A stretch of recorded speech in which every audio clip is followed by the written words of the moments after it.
Pride in the state. I mean, that's just the best way to say it about State 48. Grand Canyon is in the top 25 as a mid-major out of the Mountain West. Of course, the Arizona Wildcats host. It's a good thing. It's a good thing for both these programs, for the sport, for the state of Arizona.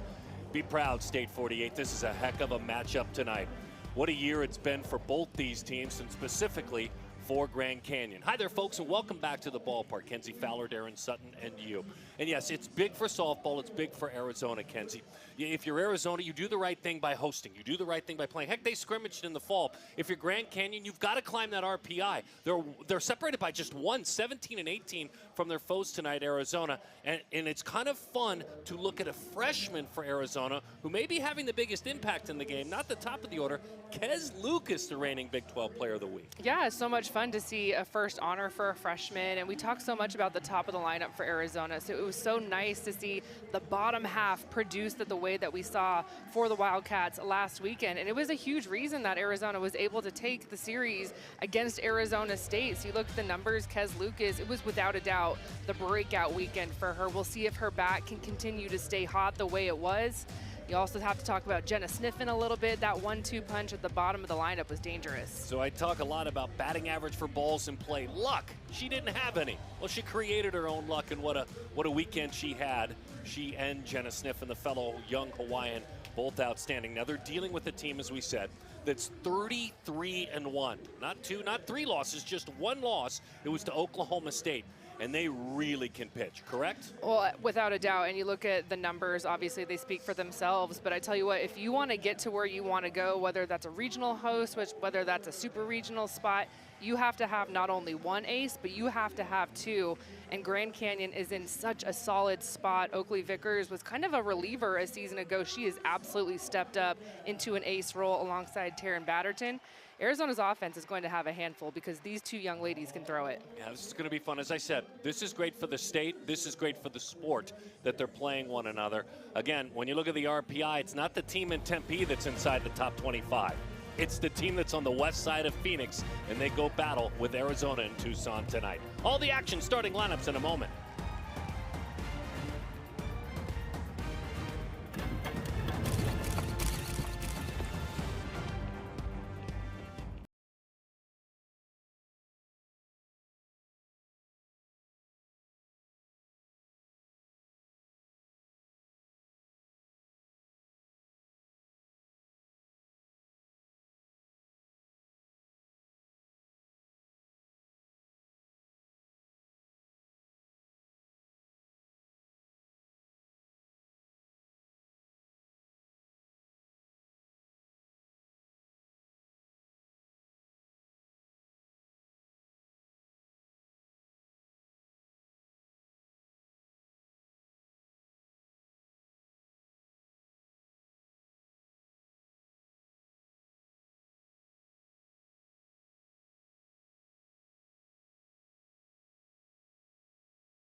Well, it was a hot weekend, and it certainly is a warm week. Close to triple digits, but the nights have been spectacular. The one thing we've learned about this yard, though, when it gets up to triple digits or close to it in the daytime for the first half hour of the game, the softball will fly and the surface will play firm. So that means for a ground ball pitcher like Riley Holder, it's a challenge. And she's got a really strong, they consider themselves above a mid-major lineup that they're dealing with. out of the Mountain West, and she deals with right at the top of JUCO Bandon and Sydney McCray. She is some kind of special, as penciled in by Shannon Hayes. A lot of history as a softball and a baseball coach. There's an edge, there's an attitude, embracing what he's done at Grand Canyon. And again, not afraid to recruit junior college players. Doesn't open up the portal as much as you would think with as good as they are. But it all starts at the top with Sydney McCray. Who else interests you in your research? Emily Gonzalez, Jada Cooper, those are two really big bats from a season ago. Jada Cooper had one heck of a freshman season, so now just older, wiser. She has postseason experience in that 3 spot. But Sydney McCray, 19 for 19 stolen bases, has a ton of speed there at the top. She's a great defender, too, elite defender. She talks about missing a season, an entire season at the JUCO ranks with a knee injury. Said, I grew a lot. I paid attention. I watched games. It was the best thing that ever happened for me, but a very difficult time in her life. Now here she is, seasoned and ready to take on her final years of journey playing this sport for a team that's lost just 1 time this year. Riley Holder, 8 wins, 3 losses, 52 in the 3rd innings. And she goes to work. It's rolled out to short, getting rid of it quickly, and the Lopes strike right away. Taylor Beal, Gold Glove caliber shortstop, took 2 steps, but that's what Sydney does.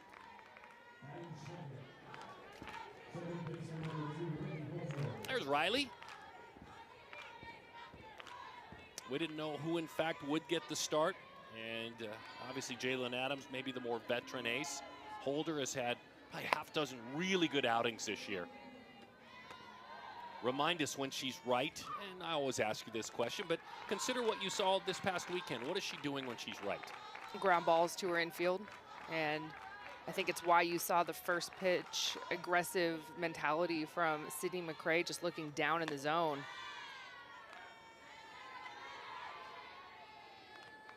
Reagan Holtorf, a freshman who has scratched her way into the lineup, so much so she's got a .459 on base percentage, 38 hits. She's got 12 walks, has only struck out 6 times. Bouncing ball again for Beal. In front of the bag behind the circle, and she makes the play for the out. If you're Taylor, standing right next to her, Serenity Trice, if you're Jenna, they are really, not that they're not ready for every other pitcher, but they are on their toes when this freshman's in the circle. Well, you talked about Jada Cooper, just a sophomore. 1229 OPS. Already with 8 home runs, strong, short, and quick through the zone, and it's power all over the diamond. How about a little Texas matchup here with Riley Holder, the freshman from Fulshear, Texas, and of course Cooper, the sophomore from Houston.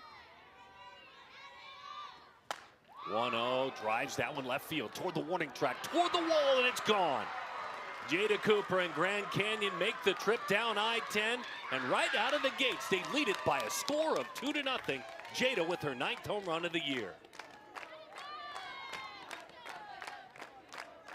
I remember talking to Coach Hayes last season about Jada Cooper as a freshman, and she was in the middle of the lineup as a youngster, and he was so excited about her talent and just knew that she was going to get better. And now in her sophomore season, still hitting home runs. That's her team leading 9th of the season, and you see the power, and she is going to continue to get better. That is a hitter that I think everyone needs to start quietly talking about, because the things that she has done from year 1 and now to year 2, just so impressive.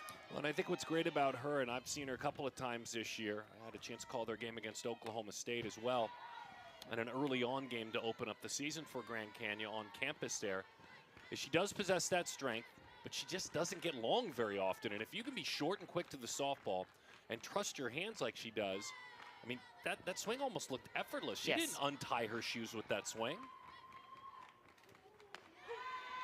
It's trusting the work that you put in, trusting your legs, being in your legs. And that's 9 home runs. And again, softball's going to fly this time of night, so you may as well take advantage of it, as Addison Shiflett sees the count, not in her favor, at 1-2. Swing and a miss, changed up on her. Nice bounce back for Riley Holder after the 2-run home run off the bat of Jada Cooper. Yeah, and back-to-back off-speed pitches as well. And this just goes to show, yes, you see the location, it's a little bit up in the zone, but sometimes the location really doesn't matter. You just need to show the speed change, especially early in the game in the first inning. Make sure that the hitters know that you have something off speed that you can go to. That's 3 in a row. Very sure-handed at third base. It's gobbled up by Jenna Sniffen. Off the bat of Emily Gonzalez, the DP. But just like that, the Lopes make a statement right out of the gates. Grand Canyon leading it 2-0.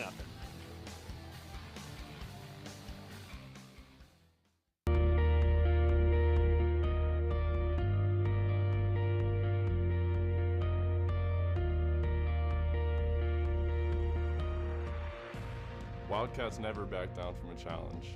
We push ourselves to succeed both in competition and in the classroom. We lift up our teammates and proudly represent our Arizona community. We are driven to be champions in every way. And this Wildcat is here because of you. Thank you, Wildcat Club members, for giving us the strength to rise. For the scholarships that make our education possible. For the facilities that allow us to train at the highest level. Thank you for supporting my journey. My journey. My journey. And my journey. Thank you, Wildcat Club members, for believing in us and investing in our future. Bear down. Bear down. Bear down.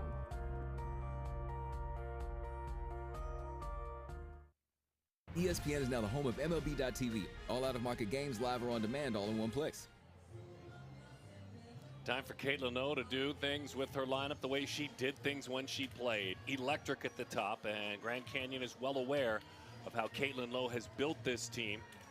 With Shockey and Trice at the top, a really strong shortstop who can run, and Taylor Beal. Here it is top to bottom, and then an All-American power hitter right there in the heart of the order. There it is, 1 through 9. The Big 12 RBI leader, Sydney Stewart. The key is for those hitters in front of her to get on base. Reagan Shockey, what a year she has had so far. She got hot to end up the weekend. She walked it off game 2 of the series against ASU. It's a season in which she's hitting .417. She's got 40 hits on the year, driven in 9. And we're getting to know the talented left-hander right now. GCU bringing in 5 infielders. You can see where Jada Cooper, the first baseman, is playing just a couple steps to the left of Vickers.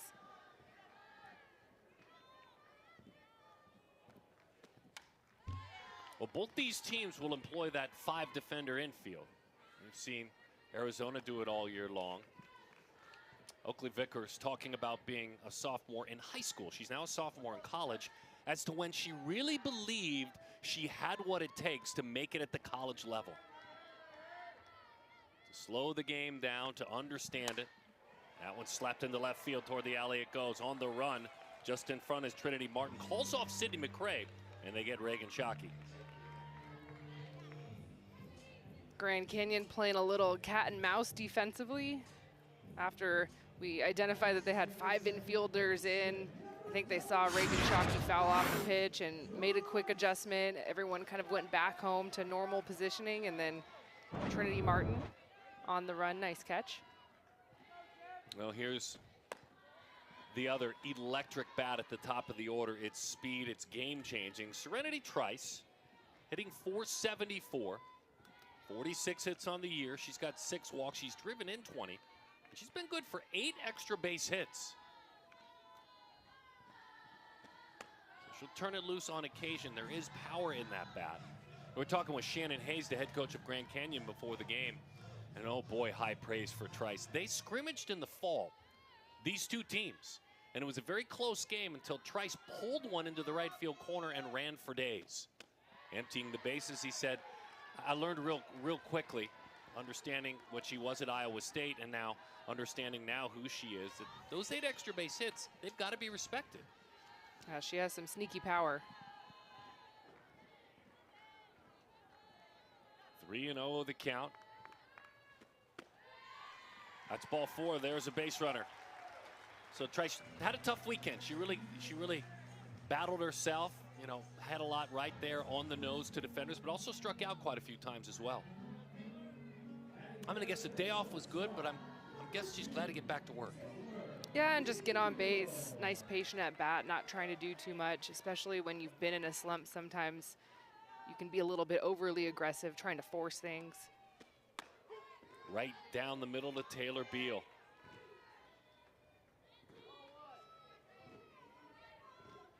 386, 434 on base. Beal slugging over 600 on the year. She's got 4 home runs, but she's got 7 doubles as well.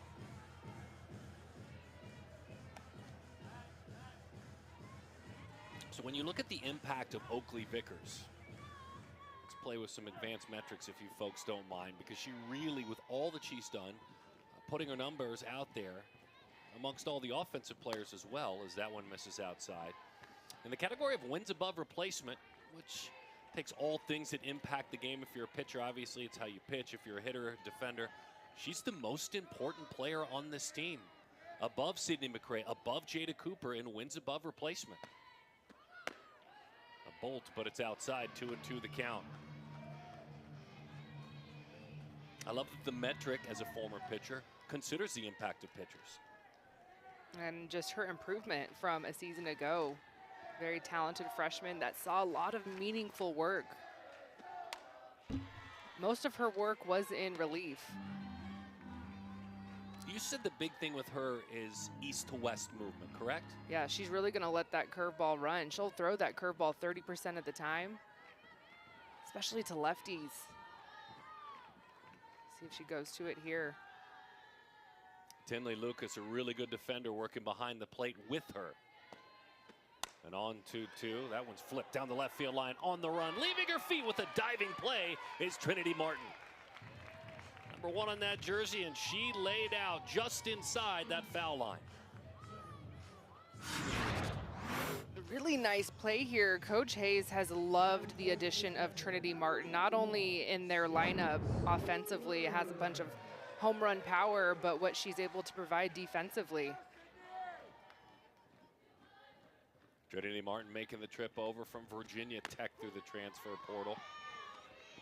Played 24 times her junior year in 2025. What a year it's been for Sydney Stewart. All-American last year, on an All-American pace again this year. To the right side, base hit for Stewart. Shoots it right over the head of Cooper. Quick thought, and then on to third. For Serenity try. She paused a minute as she passed through that second base bag, but easily into third.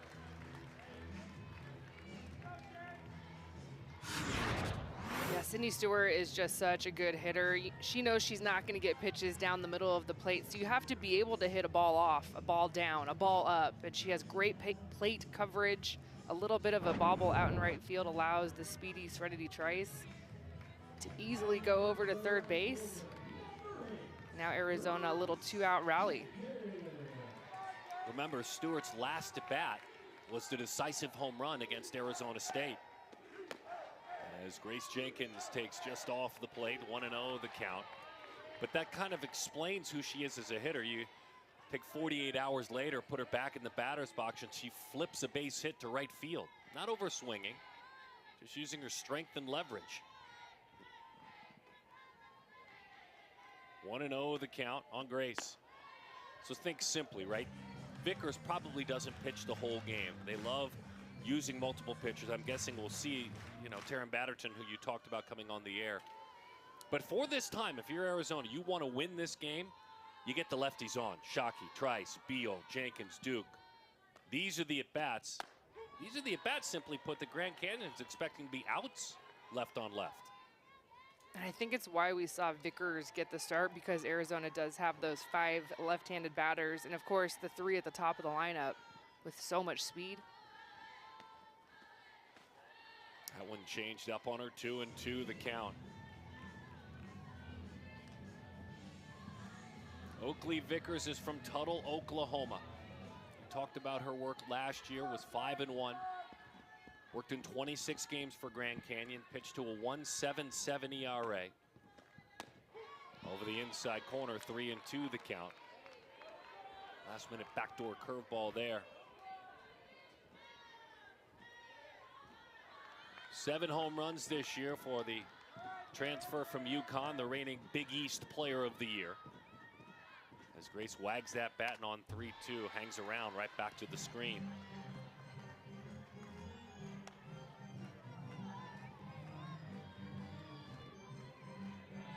Vickers doesn't really work up and down a ton. It's just side to side, corner to corner.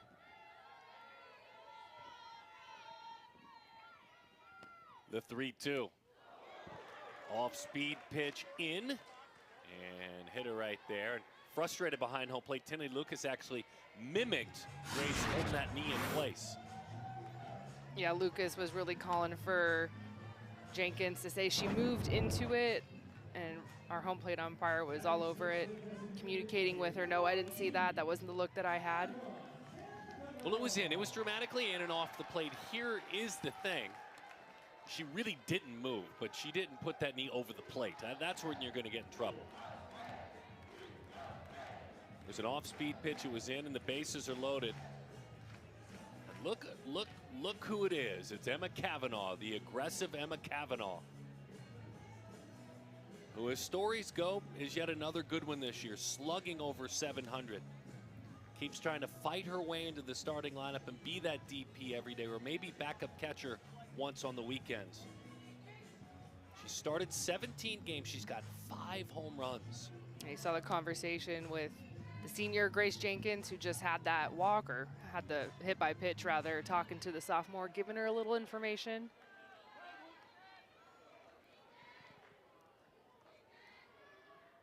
Shannon Hayes is out.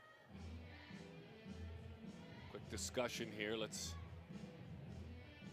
hang and see what he might be talking about. He's pointing down toward his dugout.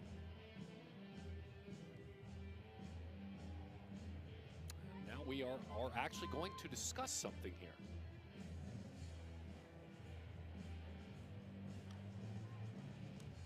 We'll find out what it is here in just a moment. Ken's, any ideas? Everyone's looking down to the bullpen, so that's where I'm looking, but I don't have as good a view as everyone on the field. You're pretty entitled. Did you park on the field again so you didn't have to walk far? I know. I always told you park beyond the wall. You can't actually park on the field. I never park anywhere in this building because I just know that the ball will find your car. No way. I have no idea what's going on. Yeah, see, there's no way I'm ever parking there. Sydney Stewart, Jada Cooper, they will bash your window in. Michael Hernandez is the home plate umpire. He's talked to both sides. Mike Bartling, first base umpire. Michael Montoya.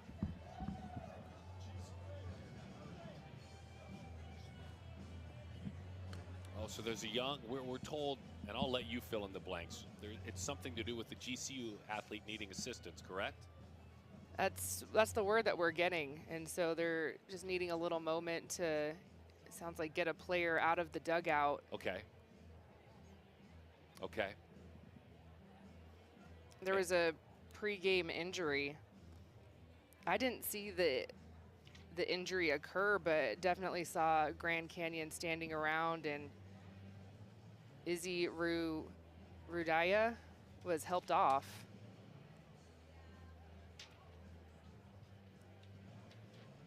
I'm assuming that's what this is about. And yeah, here comes the stretcher. And you could see Izzy there.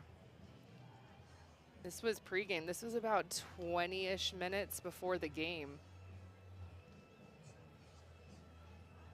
And they just want to make sure she gets transported off, gets the proper care. I think they were trying to, again, just assuming what we've seen, trying to care for her in the dugout, but they want to make sure they get her off and get her, proper care and make sure she's all right. And that's exactly what they're going to do. Oh, we pause for a minute and understand what's important with the young athlete dealing with the heat and discomfort.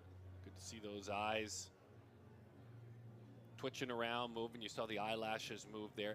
If we find anything out, we'll be the first to let you know. We'll encourage you, however you pause, to pause. And if you pray for this young lady that she'll be okay. I'm always reminded as these two teams start grinding and battling, as you see Arizona folks work with the Grand Canyon athlete, we're going to make sure that we get her the proper care. Not sure exactly what it was, whether it was the heat, whether there was some sort of an injury. Yeah, you could see her talking a little bit.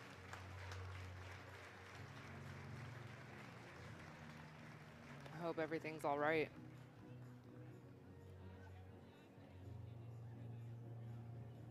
Daisy Rueda, a freshman.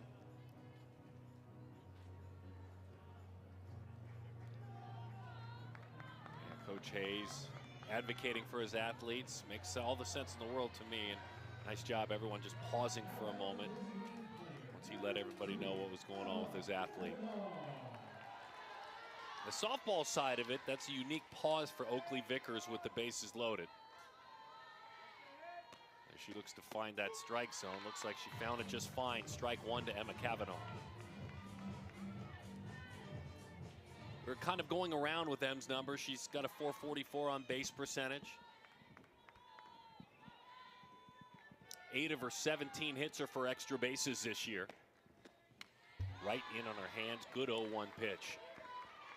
She was engaged, though. She liked the looks of it. Vickers is not afraid to go in tight to right-handed hitters. She trusts her curveball. It's her best pitch, and she trusts it immensely on the inner half. On 0-2. After that pitch in, good pitch down and away.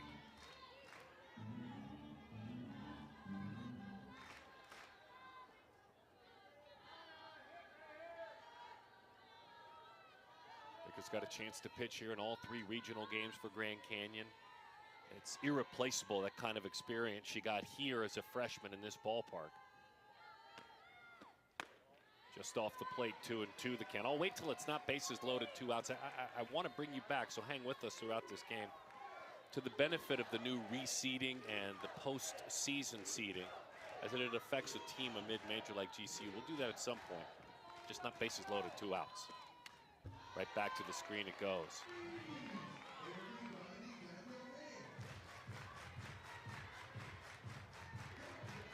Well, we've seen Vickers throw 1 off speed in this inning. Has not thrown a changeup in this at-bat. A couple of foul balls to Cavanaugh. See if she throws it here. 2-2 the count. It's exactly what she threw. And she's got to trust her. Remember, she dotted Jenkins with it, so didn't have the command. I don't know if she threw that one where she wanted to as well. Well, now you just have to trust your best spot. Whether that's a backdoor curve or just going straight up curve in tight. 3-2, went right at her.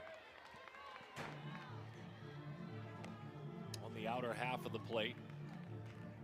A team earned run average for Grand Canyon playing in the Mountain West. A team ERA of 1.70. 48 walks on the year, 218 strikeouts. Crazy good ratio. The 3-2, right back to the screen. That's twice she's gone right down Speedway to her. Yeah, both of those pitches need to be in more. There are curveballs, and you can watch Lucas. She was set up on the inner half, and the pitches are just leaking down the middle. Very fortunate that Emma Cavanaugh was underneath both of those foul balls.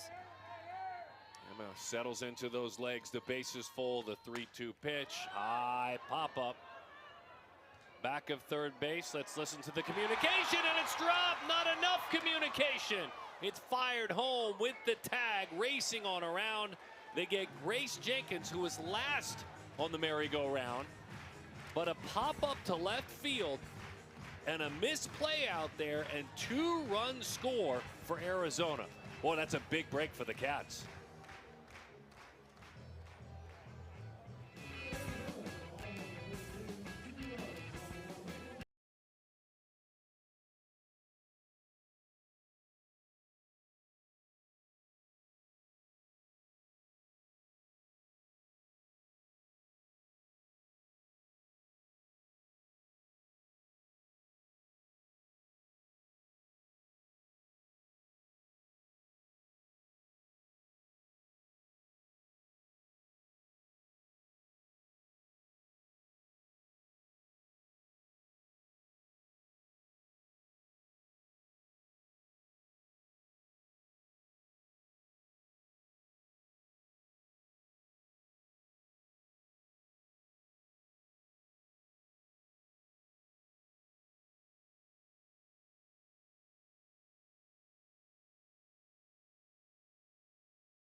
Well, this is just a straight up miscommunication from Grand Canyon.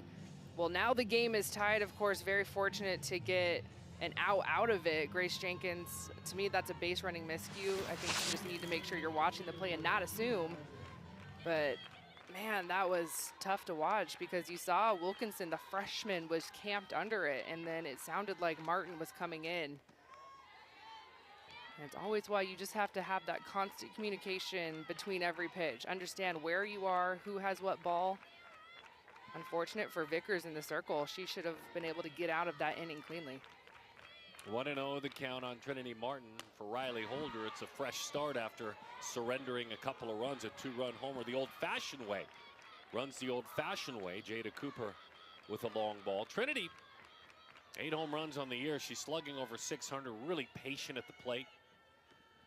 Walks and hit batters, you put that together, she's at 22 and only 14 strikeouts. We talked about her really grabbing hold of this opportunity after limited playing time at Virginia Tech, playing in about a third of the games. From Halifax County, Virginia. Right at the lower tier of the strike zone. 2-2 the count.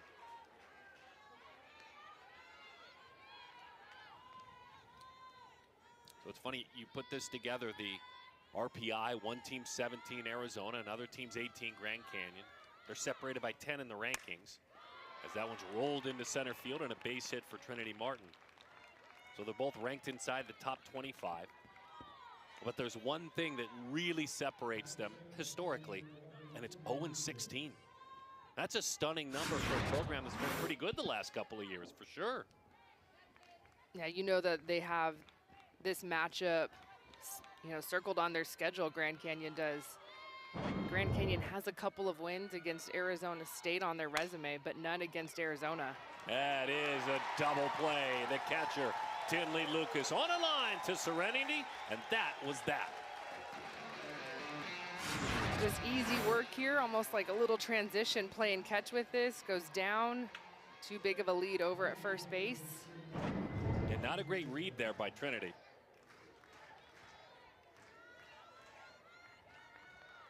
Here, an opportunity now for Mackenzie Nolan as she fouls it off.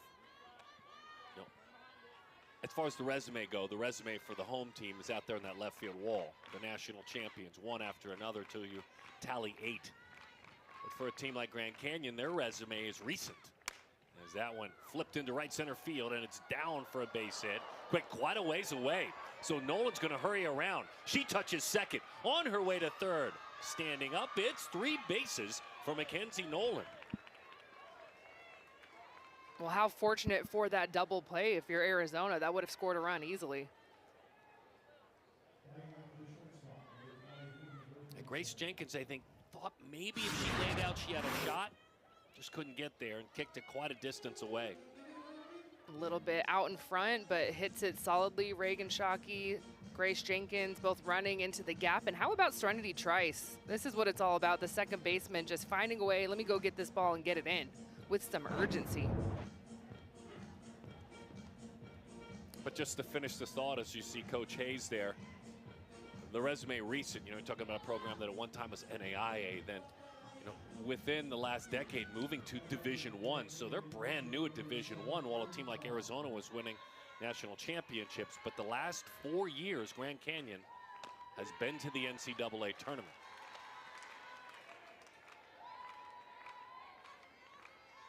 Now, this is a program that continues to get better and set records year after year. The last 5 years, it has been on a straight upward trajectory. The next goal for this program, making it through a regional, hosting a regional, all of those things are absolutely on the table with the year that they're having this season.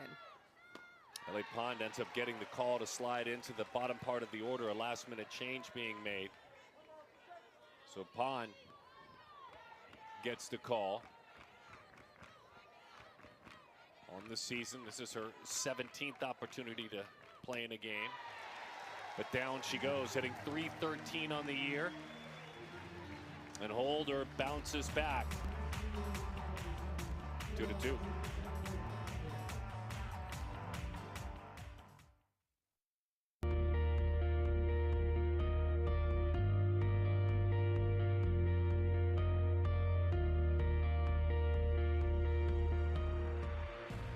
Wildcats never back down from a challenge. We push ourselves to succeed both in competition and in the classroom. We lift up our teammates and proudly represent our Arizona community. We are driven to be champions in every way. And this Wildcat This Wildcat This Wildcat Is here because of you. Thank you, Wildcat Club members, for giving us the strength to rise. For the scholarships that make our education possible. for the facilities that allow us to train at the highest level. Thank you for supporting my journey. My journey. My journey. And my journey. Thank you, Wildcat Club members, for believing in us and investing in our future. Bear down. Bear down. Bear down.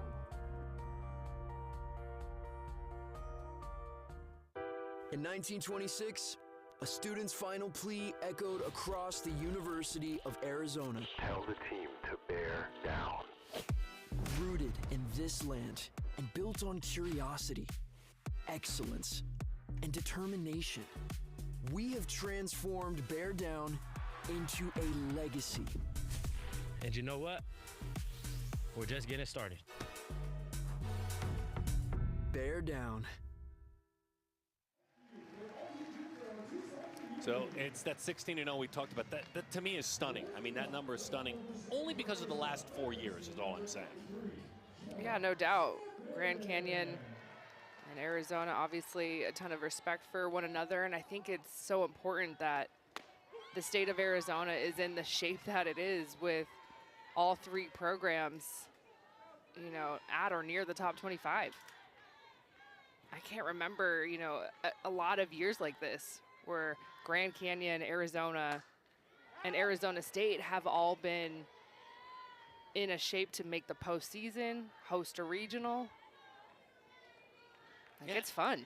Here we go, too, and this is what you're talking about. Explain a little bit about the postseason and seeding, how that could be positive for a school like Grand Canyon. Yeah, it's new this season. Softball going to seeding 32 teams. Has not been done in the past, so it's, you know, one of those things where you're always thinking about the NCAA mileage and being over or under 400 miles is how far maybe you're limited to travel, and it's why you've seen Grand Canyon the last couple of seasons at the UCLA Regional multiple years, and then, of course, last year coming down to Tucson because it's close, it's drivable. And so now this year with seeding 32, this is a program that rule will affect, no doubt, because Grand Canyon can now maybe be a 2 seed and go somewhere else where they haven't been before. There's not a lot of film on this team. Flipped into right center field toward the alley it goes. It's down all the way to the wall. Sniffen had a big weekend. She makes it a big Tuesday night. We talked about both she and Kez Lucas awakened against ASU. Jenna Sniffen is seeing the ball very well right now because this pitch away and up, that is not an easy pitch to hit, and she makes it look so simple. One hops the fence, and that's a ball. Great extension, sees the ball so deep. She's just got that aura about her right now. So she had 6 hits on the weekend. 6 did Jetta.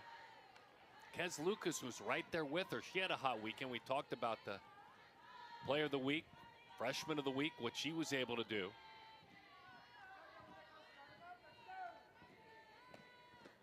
They both really got it rolling.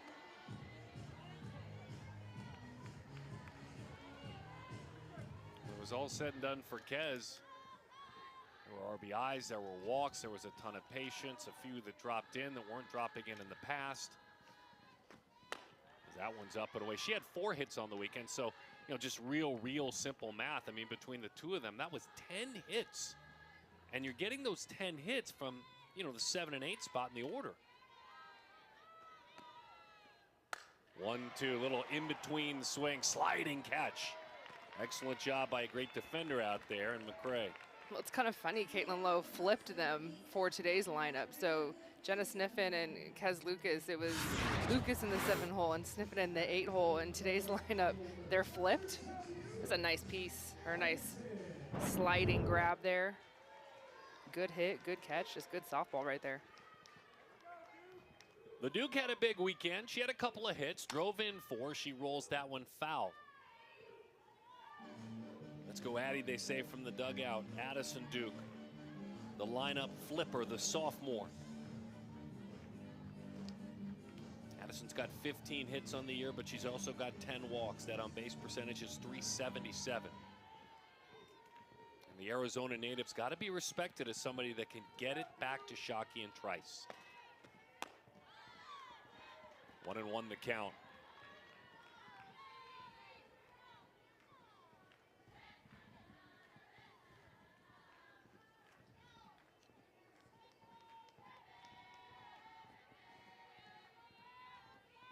The 1-1 changed up on a good looking pitch there.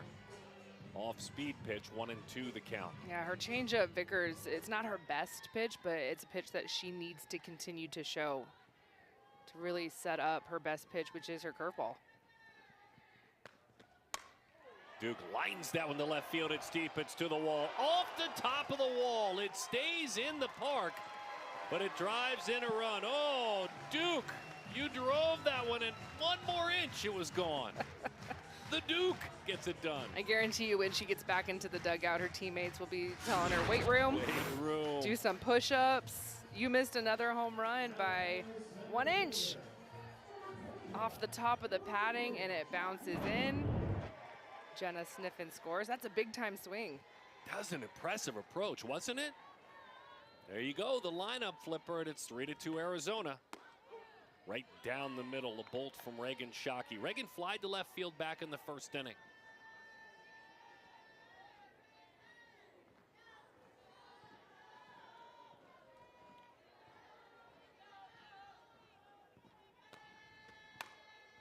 A little roller, gobbled up, zipped on across from short. Mackenzie Nolan, who came on to play short for Haley Wilkinson. Wilkinson dropping that ball last inning, taken out of the game. That's tough. That's just tough, that's all. Nice play by Nolan. 5 infielders again for the speedy Reagan Shockey. Here's Serenity.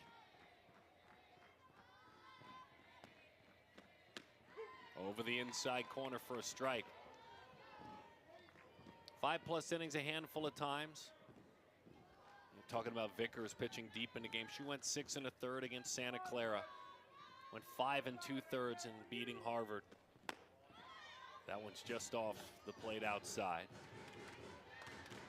It's funny, this team, when you talk about Grand Canyon, has just 1 loss. So when you speak of pitchers and their records, they're all going to be undefeated but 1.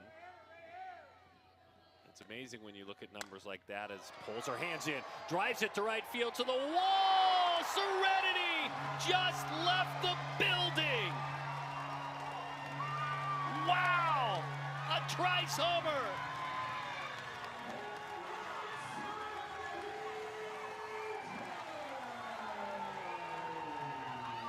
We just saw a slap home run. Oh my goodness. You know what, I would like for everyone to rewind to the first inning when Darren and I were talking about the sneaky power that Serenity Trice has, because she's making us look so good right here. Gets an inside pitch, and look at where Grand Canyon was playing her in the outfield, because you have to respect the speed, you have to respect the short game. She opens her swing up. I mean, you just don't see that very often. That was electric. In 290 plate appearances, that is Serenity Trice's first collegiate home run. 290, and she finally hit one out of here. Look, she did this to Grand Canyon in the exhibition in the fall, and they remembered it. Not a homer, but a ball she pulled into the corner. Yeah, I want to watch this again. What a feeling. Oh, she's going to be smiling for days. And also, Darren, think about the weekend that she had last weekend, right? It was just not the way that we've seen her hit this entire season. Gets a pitch on the inner half and just beats it. You have to get your barrel there. You have to beat that ball. It's in tight on your hands. Was it secondary? Was it an off-speed pitch, or was it? No, it was just backdoor curve. Backdoor curveball, okay. And in tight, so providing the velocity that Vickers brings. I mean, Vickers throws 64, 65, 66. Has some good heat on it. We talk about all these pitchers. They're all very, very good. Yes, their numbers are hard to debate. 34 innings for Abby Jones, 22 strikeouts, a 1.85 ERA. She wants to keep it right here. Into the right field grass it goes. It's a base hit for Taylor Beal.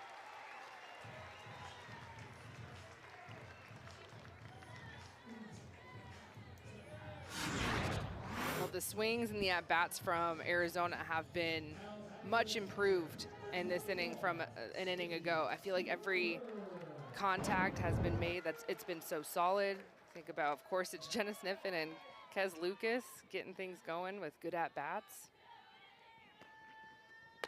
Sydney Stewart takes up and in. That had some teeth on it. Good old-fashioned angry pitch there.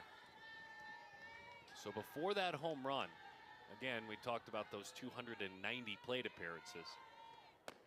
As that one's over the inside corner. Trice did have 9 doubles and 5 triples.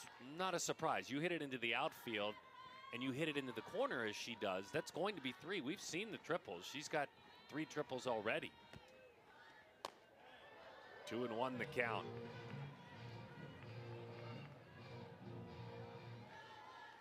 She gets to sit at the power hitters table now. I know she's probably talking smack to Sydney Stewart. They're good buddies. Like, look, it's not that hard. I can slap it. Way inside. That got her.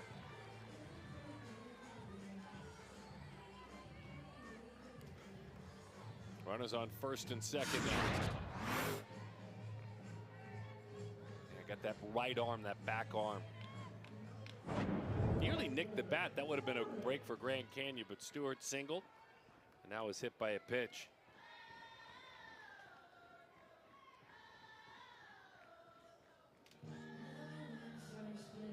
Coach Hayes out to calm things down. Before the game, they were given the option.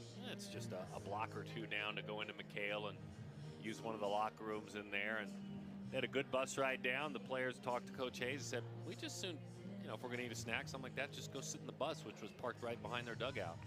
Just about cooling off.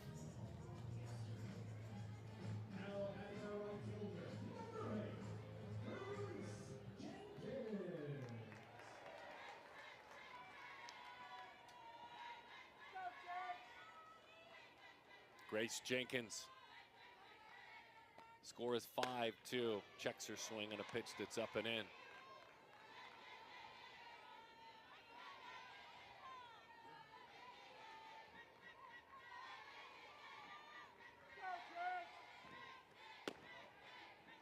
Two and 0 the count.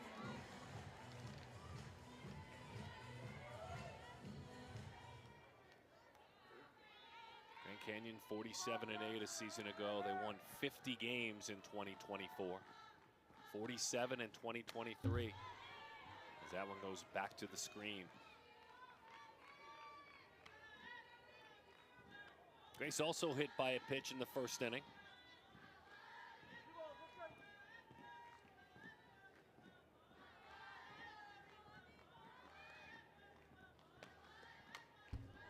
One more time, 2-2.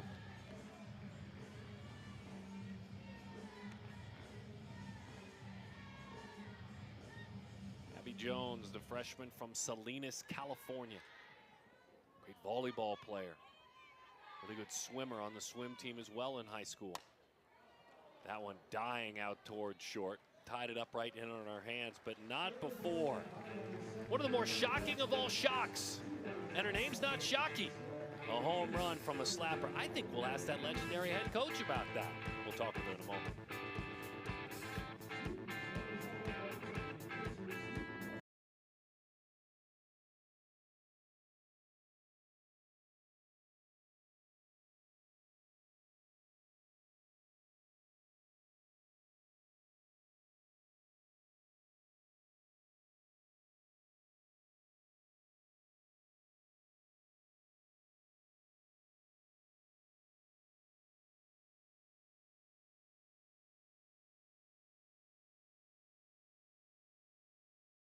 What a beautiful night it is, and some electricity in the park. Caitlin Lowe, the head coach of this wonderful team, getting things going tonight. So I you know where I'm going, right? I have to ask you about your second baseman's home run. I mean, she never tried to do that, so I think she surprised herself. She switched her bat in batting practice, and I told her that must have been it, you know? Oh, that's good stuff. I know you hit a couple home runs in your day. Did you ever slap a home run? I have never slapped a home run. Yeah, you were swinging. I was more of a Reagan Shockey-esque, and when Biddy walked in, I mean, she is not the conventional slapper, and you never want to change someone like that. You kind of just try to enhance what they have, and she's been great at it, so you know you got to free it up to go after a pitch when she gets it. Well, it's fun to see. I want to ask you about the bottom of your lineup, Jenna Sniffen and Kez Lucas. Kez, of course, named Big 12 Freshman of the Week, and Jenna just seems like she's in a really good place. What are you seeing from those two youngsters? I think they're just settling into their identity, really. I mean, at the top of our lineup was on fire at the beginning of the season, and those guys were trying to keep up, and at this point they're settling into what makes them great and not trying to do too much, and Jenna's doing a good job of letting her pitches just kind of come to her in the right counts and putting a good swing on it when she gets it. Thank you, Caitlin. We appreciate it. Thank you, guys. Cats head coach Caitlin Lowe. Good question. Good question about that part of the order. She did have 9 career home runs. Oh, she could swing away. Everyone knows her as, you know, tap and go, steal second base, but she could swing.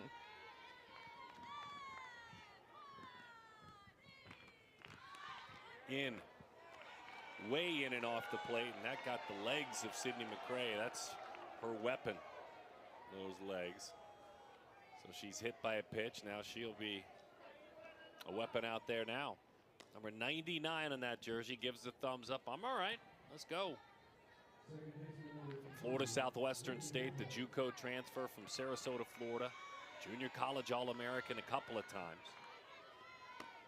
That one's outside to Reagan Holtorf.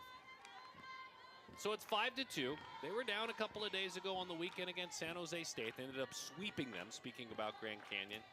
This is a different kind of a deficit to climb out of on the road. Let's see how they respond.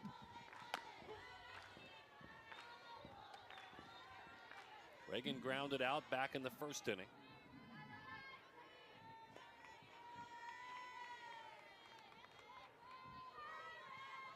Holtorf growing up in the Phoenix area. Went to Sandra Day O'Connor High School. State level soccer player and softball player as well for her 4 years. Ryan and Ronnie. And the 2-1. Runner on the move, head first slide in there. Stolen base, continuing to fly. That's 20 of 20 on the year. Yeah, McCray, a hitter that you just don't want to let her be on base via a free pass. So gets the hit by pitch, and it's just a matter of time when she's going to go.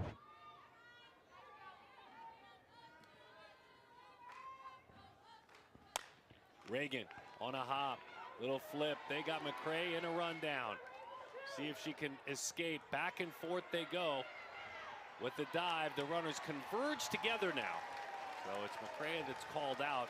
That's an amazing play by Beal. She had no play at first, yet she had common sense to do this. Yeah, and a base running miscue by Sydney McCray. You've got to see that ball in front of you, and you've got to be very patient. Your team is down 3. You don't need to be extra aggressive at second base with your lead. You need to see that ball through, and then you just trust your speed.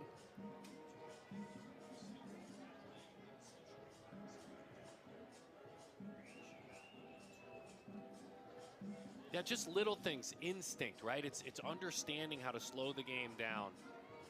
And it's easier said than done. You and I can sit up here and talk about it. But there was only one opportunity for her. Let's take it from the actual play when she gets the ball.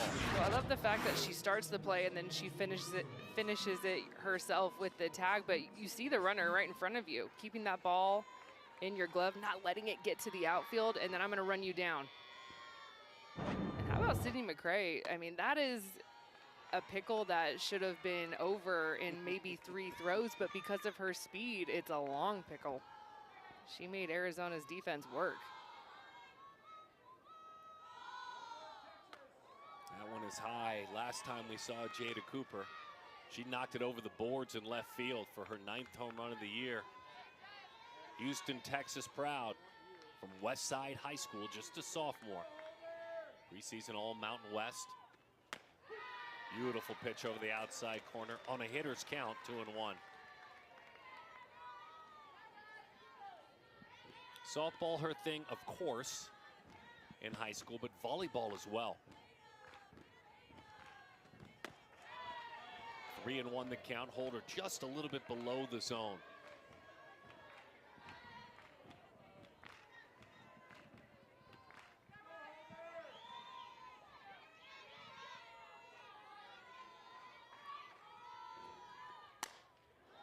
Rips it foul. She won a couple of RBI World Series championships. That great MLB develops group. MLB obviously putting their hands into softball even at the pro levels now, at the highest levels. I think she broke her bat. Did she really? Swung so hard.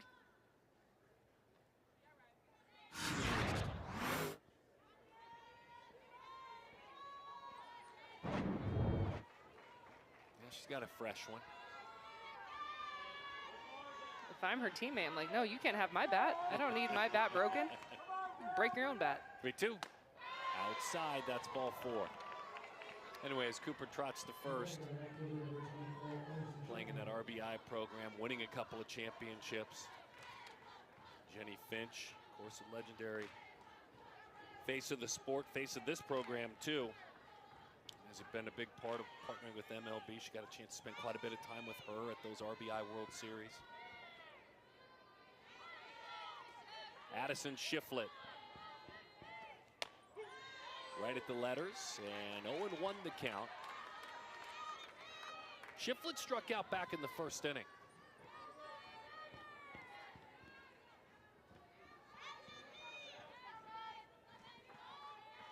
Freshman from Texas. And had some wicked spin diving into the other batter's box.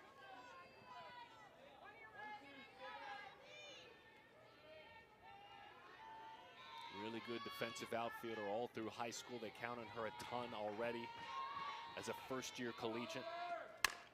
As she rolls that one, slow roller to the right side. Trice's only play was to pivot back and throw to first. She took a look at second base.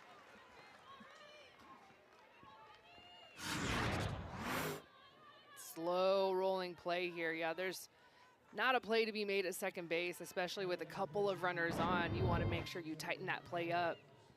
That ball gets away, then you're really opening things up for a big inning for Grand Canyon offensively. So just sure it up, get a simple out.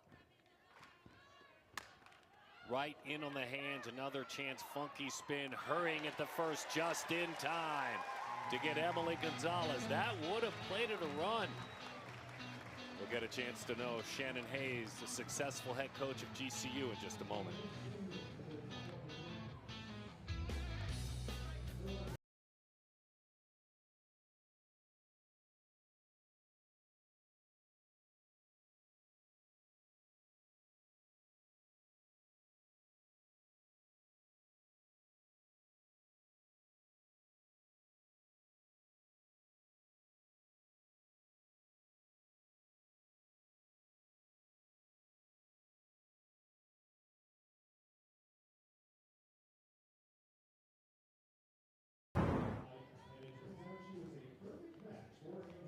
Well, it's an interesting and fun game to watch thus far, and Shannon Hayes and his team making a strong statement. Shannon, thanks for being with us for just a minute. We really appreciate your time. So games like this mean a ton for you guys as far as that good old-fashioned RPI and postseason opportunities go, don't they? Yeah, they do, but, you know, more than anything, we want to come play well and play good against a great offensive team, and it hasn't been a lot of fun for us so far, but, you know, hopefully we'll start playing better. Well, Coach, I want to ask about your three-hole hitter, of course, Jada Cooper, with the big two-run home run swing. What have you seen from her in the growth? She was so talented a season ago and maybe better this year? Yeah, she's matured as a hitter. She's getting better counts to hit in, and she's figuring out how people are approaching her and making adjustments, so that's fun to see. Hey, listen, we appreciate your time. Thanks for coming on. Head coach Shannon Hayes. I'm going to start wearing my headset like that. If well, he's there to coach. Like, I don't blame him. That mic was up here. I have it up here. No, look. Somehow, I give our A1. Who's our A1, by the way? Who's running our board today? I think it's a cool look. You know, it's like if somebody's doing it and they're cool. Coach Hayes is cool. I want to be like Coach Hayes. Well, I understand that, but and I agree with you, but I have to give Joey some love because Joey made that mic work even though it was rested on his cap bill. That's an A1 right there. That's an A1 that you need. We need him in that seat. He's got to be in that seat. And it's simple. Shannon's there to coach. She's not there to worry about, headsets. Microphones and headsets. That's good stuff. Yeah, what a job he has done. And funny, I asked about the RPI, and I'm not surprised the answer he gave me. That's all well and good, but we want to win. That's nice that we're going to climb in the RPI. We didn't come here to lose, though. Grand Canyon has played Arizona close the last couple of years, just knocking on the door, trying to find their way to get that first win. 2-2 the count. 33-1. Coach Hayes' squad. Arizona 23-8. 2-2 to Emma. She shoots that one foul toward that first base dugout. We'll do it again.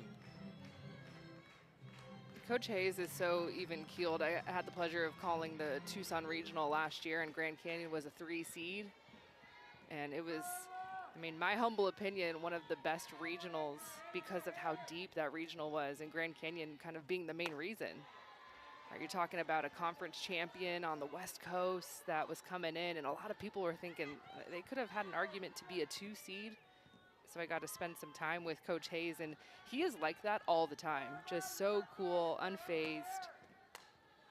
Whether his teammates, or not his teammates, but his team is doing some antics or his microphone's on his hat, like he's just unfazed, right? Like lets his coaches coach. I also love that about him. He has a great staff that he's very proud of. Right in on the hands. His son is on the staff as well, so you have that family culture. Yeah. And just talk about like an old ball coach who has been there for so long. Obviously, Grand Canyon doesn't want him to go anywhere. Smart move by them. That's ball 4 to Emma Kavanaugh. Well, I've been intimate with that program. I've been fortunate enough to be down here with you a lot for all the sports for the Cats, and this is the other one that has been kind enough to provide opportunities to call games. And man, for a quote-unquote mid-major, they don't really like being called that, I'll tell you that right now. They invest. They 100% invest in athletics. They understand how they can grow their entire student body by doing so. They're looking to get 2. You won't get 2 with Sniff and Rutting. Nice getting the lead runner there, getting Kavanaugh. That's Ellie Pond with the play.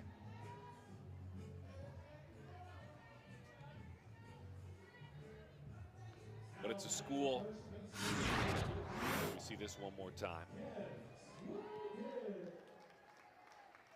President Brian Mueller.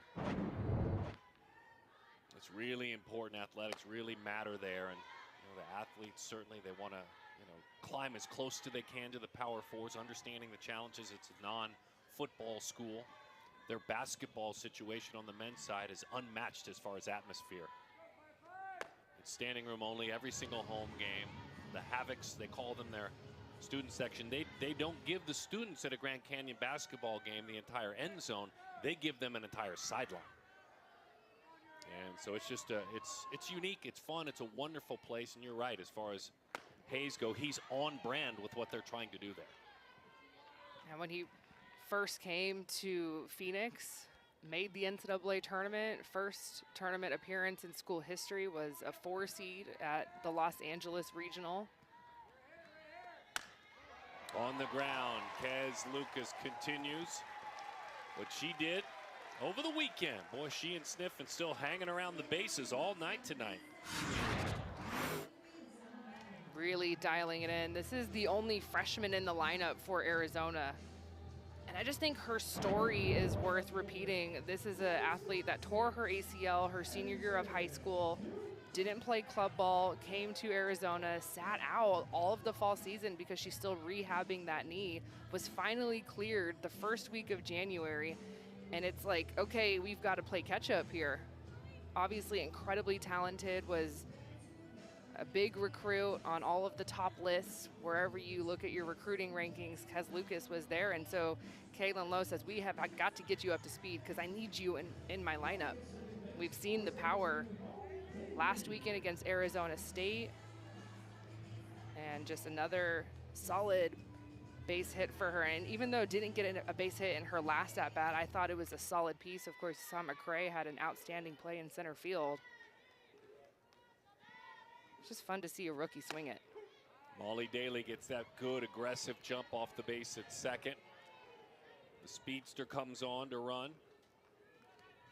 Well, the runner out front and sniffing. Addison Duke singled off the wall back in the second inning, and I mean, just missed it. That one was fouled off. Looked like it got a piece of Lucas behind home plate. I am wondering if Trice found Addison Duke and said, hey, listen, if you need any guidance on how to hit homers, just swing by my locker. I'll talk to you. She's a home run hitter now. That's Serenity Trice. Yeah, but that approach for Duke was really fun to watch. Line drive, opposite field. What pretty good pitch there on 0-2. It's called outside. 1-2 the count.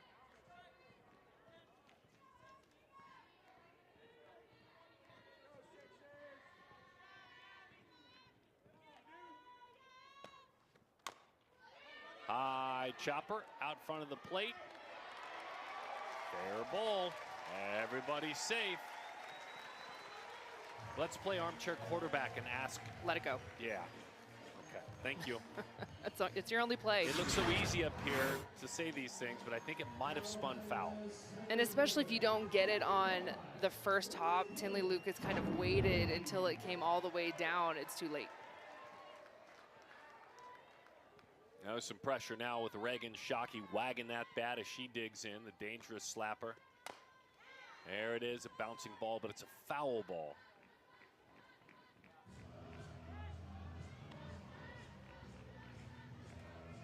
Abby Jones appearing for the 20th time this year.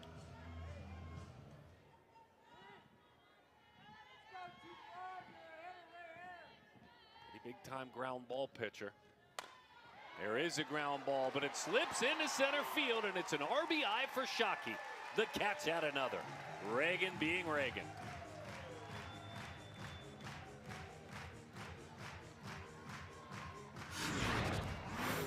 Really nice piece here. You could see where the infield was shifted. Everyone was way in, and so Reagan Shockey sees, of course, bases are loaded, just need to get this ball to the grass.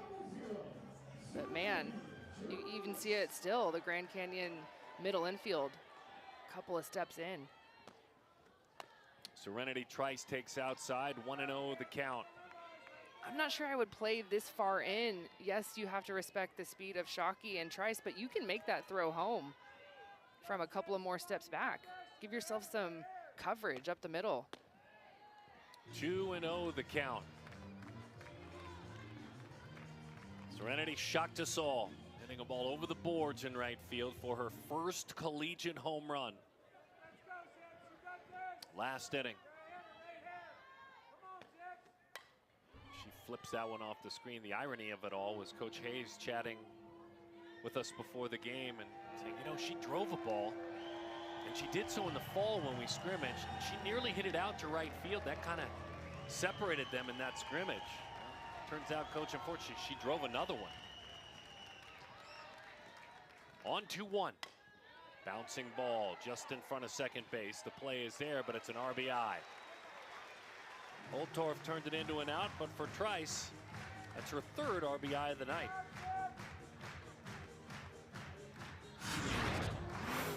Just a little tap and go here, getting a high bounce. This is a nice job by Holtorf, getting that short hop.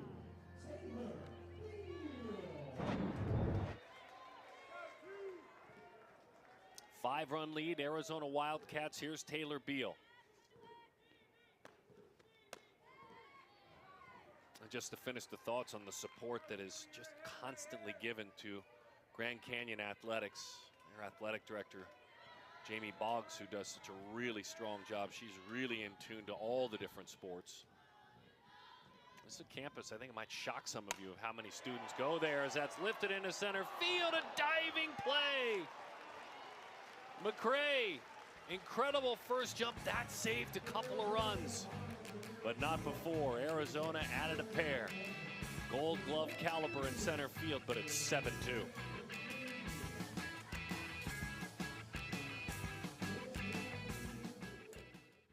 It's baseball season, Wildcat fans, and tickets are on sale now. From the Dingers into the Tucson Sunset at High Corbett to the slick double plays up the middle, you won't want to miss any of the action this season. Tell a friend, bring the kids, and pack the juice box as Chip Hale and the Arizona Wildcats compete for another Big 12 championship. Get your tickets now by calling 520-621-CATS. That's 520-621-2287 or visiting ArizonaWildcats.com/BSB. Bear down. 8 national championships, 12 conference championships, 25 College World Series appearances. Sounds amazing, doesn't it? Well, now is your chance to be part of the next great Arizona softball season as Caitlin Lowe and the Wildcats take on year 2 in the Big 12. There's no better place to watch a game than historic Hillenbrand Stadium. So get your tickets now by calling 520-621-CATS. That's 520-621-2287 or visiting ArizonaWildcats.com/SB. Bear down. No nights off in the Big 12. Every matchup is personal. Every game is a battle. And everyone is coming for your spot. Bring that pressure right to the paint. Game on the line. Clock winding down. Fans on their feet. 30 years strong, and now we shine so bright they can't help but watch. This is where every month feels like March. This is Big 12 men's basketball. This is a different league. Youngsters, the city supports so nicely the future of all sports. I tell you, as hot as it's been in the daytime, the nights have just been gorgeous. Go take a long walk kind of nights.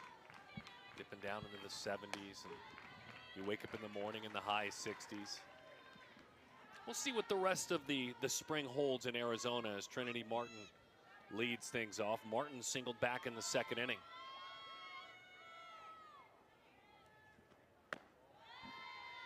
And just to finish the final thought, Grand Canyon, I think it might surprise some that its current enrollment is close to 26,000 students. That's a little larger than some may think or may guess. As that one's outside, 2-1 the count. Thoughts on Holder? What you've seen so far? She works here in the fourth. Yeah, I feel like obviously a little bit of a slow start. Grand Canyon jumps on her a little bit early. Maybe pitches were too sweet over the heart of the plate, but has done a nice job almost pitching backwards where you need to expand your zone first and see what the hitters are giving you. Had a couple of key ground ball outs in the last inning to get out of a jam. Tried to wrap that pitch over the outside corner, just couldn't get it there, so it's a leadoff walk to Trinity Martin. Well, every inning, the leadoff batter for Grand Canyon has been on. And only in the first were they able to capitalize, and it was because Jada Cooper had that big swing with the 2-run shot. So the opportunities have been there for the Lopes.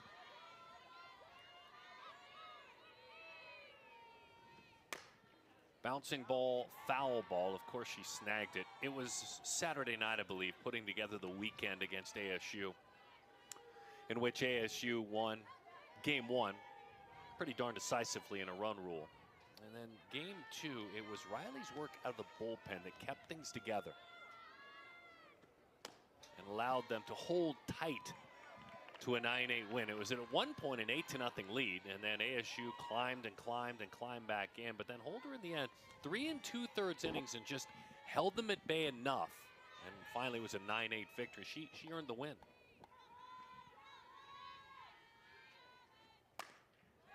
She's kind of been through it, right? We were waiting for just a moment for her to be healthy. She missed just the first blink of an eye of the season. Yeah, Utah Valley spun a shutout to get things going. Boise State, really good outing. 5 2/3 shutout. At Stanford, that may be her crowning moment. 6 innings, just 1 run allowed. Getting the win in that 4-1 win. On-the-job training, on-the-job learning. 1-2. That one's high, 2-2 the count.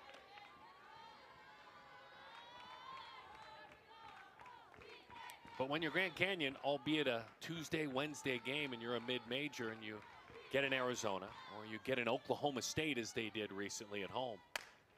That one's a high sky off the bat of Tinley Lucas. Into foul territory with the play made by Grace Jenkins. Yeah, you have your pitchers and you better be ready. As a matter of fact, Oklahoma State threw Ruby Malin, the All-American at Grand Canyon.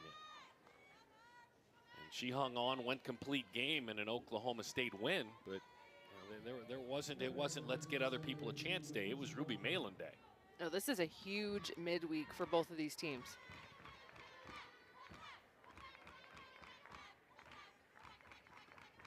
I love that so much. So good for the state. I think they should play more. Here. Well, I think we always talk about the team that, quote unquote, is the smaller team or from the smaller conference. Beautiful pitch, 1-1, but it turns out to be a great blessing for Arizona. Now, you schedule Grand Canyon, but this is not a step backwards. This is not a tiptoe through the tulips easy game on a Tuesday. You win, that's a good quality win against a team that's 1 RPI point behind you. Or rank behind you, 1 RPI ranking behind you. Yeah, your non-conference matchups are so key. And it's hard on the West Coast, right? Not as many D1 schools, not as many Power 4 schools. Maybe on the East Coast, you can travel and drive a little bit more and pick up some of those key non-conference matchups. So when you get a midweek with a ranked Grand Canyon and a ranked Arizona, just so huge. 2-2 the count on Nolan. McKenzie rolls that one out towards Serenity. They get one. Beal zips it on to first. Not in time. 2 outs in the inning, though. Sure-handed middle of the infield, grab that out. Yeah, Nolan with too much speed from the left side, but a nice turn here from Trice to Beal.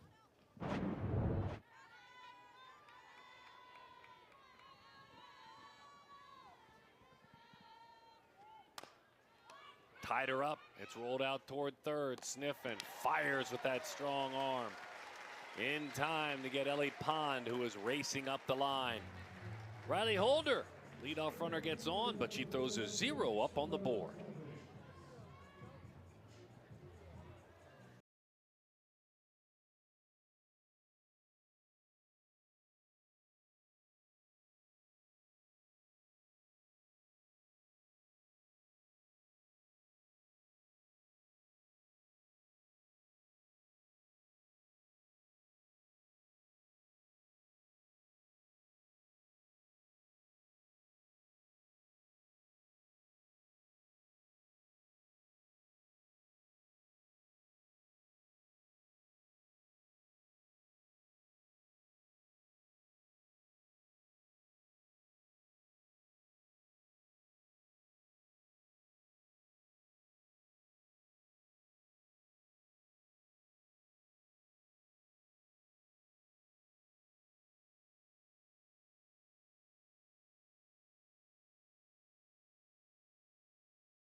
Rolling right back to work we go. Sydney Stewart to lead things off. Allow us to summarize things. You see the Lopes getting going early.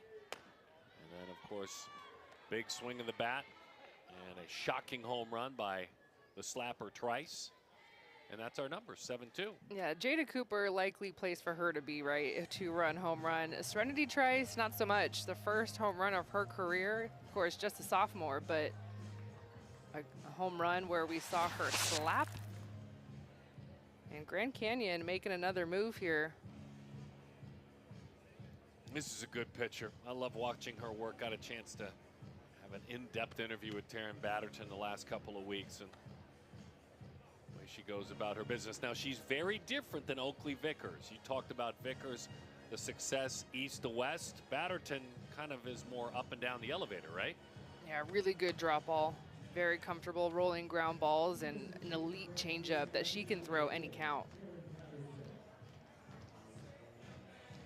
Is she singing the YMCA song? Why not? She absolutely is. Well, I'm gonna sing it now. Let's just No, all do some karaoke. Let's just let Taryn sing it. Why? Please. Why can't we do like team karaoke? Okay, you go ahead. I'll be right there with you when you start.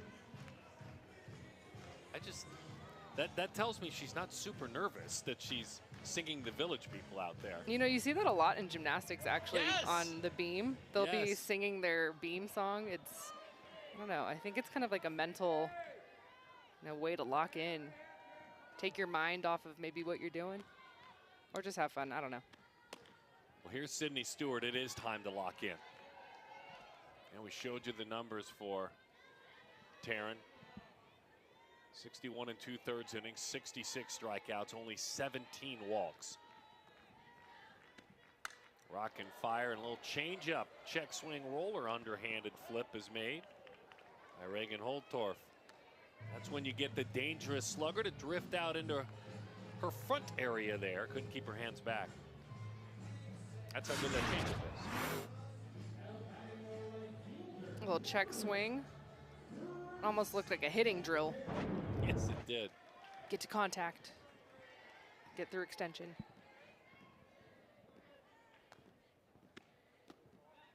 That changeup floats down and away. And you talk about the influence of a coach and how you go to a program, it's the right fit for you. Maybe you don't hop into the portal and chase something that's better on the other side as that changeup drops over. Taryn Batterton's a great example. She came to GCU as a freshman, earned herself 11 innings total. 11 total innings. She came from Oklahoma.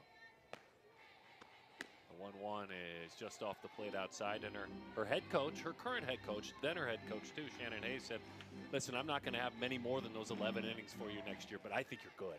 And I think you're really good. I need you to go to JUCO. I've got something set up for you. And she trusted him, and she went, and she makes it clear, I hated the initial part of it. I didn't want to say goodbye.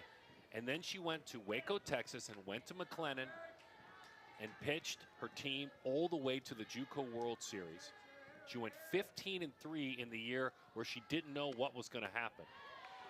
And then they brought her back. Just as they said, they brought her back and put her right into an important spot last year. And she comes back and goes 18-1. But again, that's a great story. Not every story goes that way, but that's a coach with good wisdom, and that's a player trusting a coach, a two-way relationship. Coach Hayes is a huge believer in, community college, junior college. And he also loves to redshirt players. He's just such a huge believer in the development process. And not afraid to go find players and find athletes in different parts of the country, but at the junior college level. And then bring them to Grand Canyon. And a lot of times he'll say, we see the development, not in year 1, but in year 2, where they really get comfortable. Zip that one to the backstop, slip through the fingertips. Nothing Tinley could do about that one. That's a wild of wild pitches.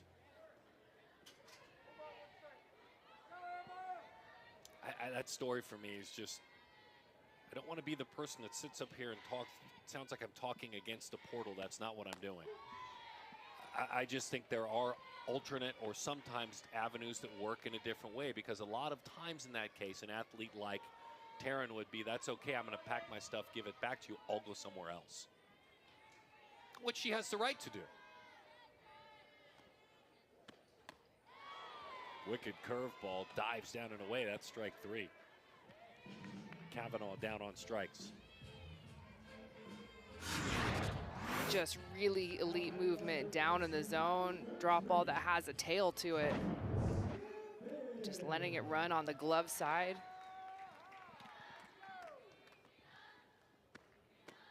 Change up just off the plate to Jenna Sniffen, 1-0 the count.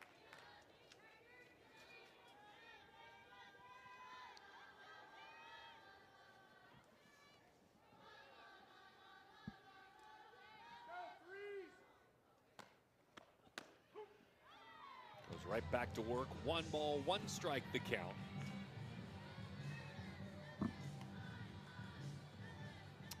Darren, a really good basketball player in high school in Oklahoma as well. The 1-1. Change up, cued off the end of the bat. Is there a play? The tag, not in time. That changeup fooled her dramatically, so much so she took a full swing and it hit it right off the end of the bat. Obviously slow developing play here. I think Cooper just needs to lead her teammate Holtorf behind her. And that's all about communication. Holtorf, she's coming in. You have to hear that as a first baseman. Lead me, lead me, lead me. Is being challenged by GCU. All right, they're going to challenge it. Review. It's close. I think she beat it.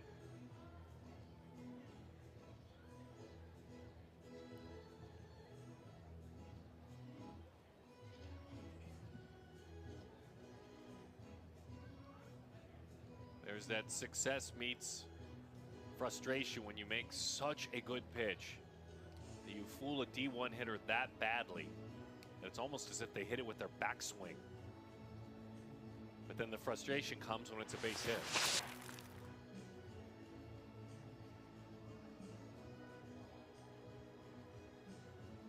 Looking for the left foot to be on the base before the glove touches her hip there. This is a good challenge. I agree. I don't see it on her hip from this angle. There, right there. It's always, I use this moment, it's always so important if you're a youngster. This is why you practice and practice hitting the front of the base.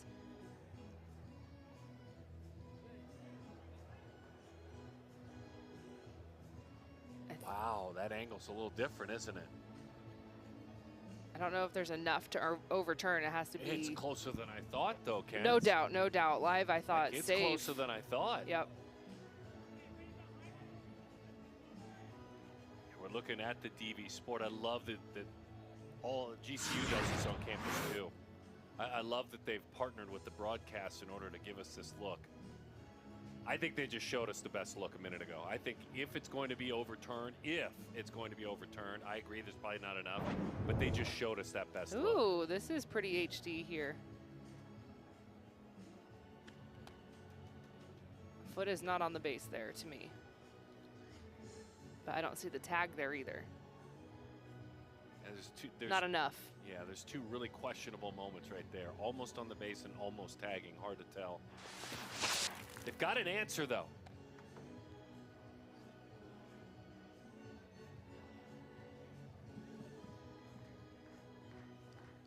Here we go.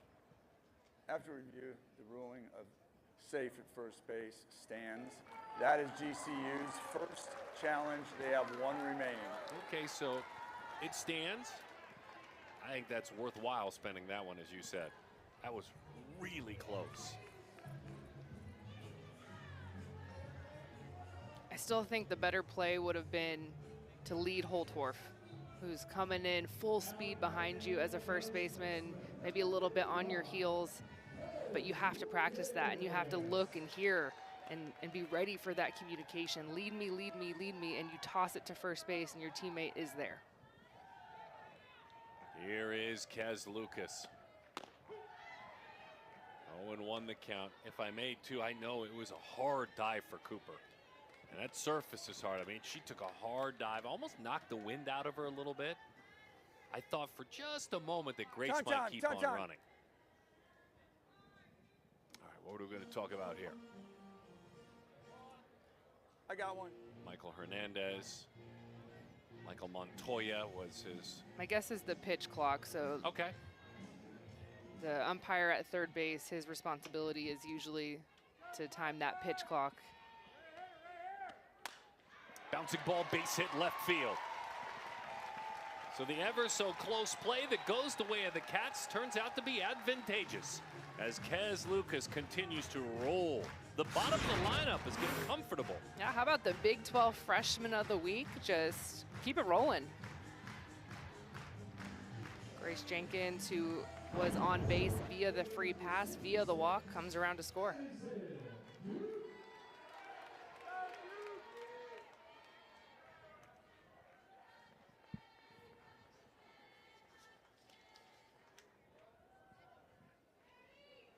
Addison Duke now. I've told you, you can put one oven mitt on by yourself, but you can't put two.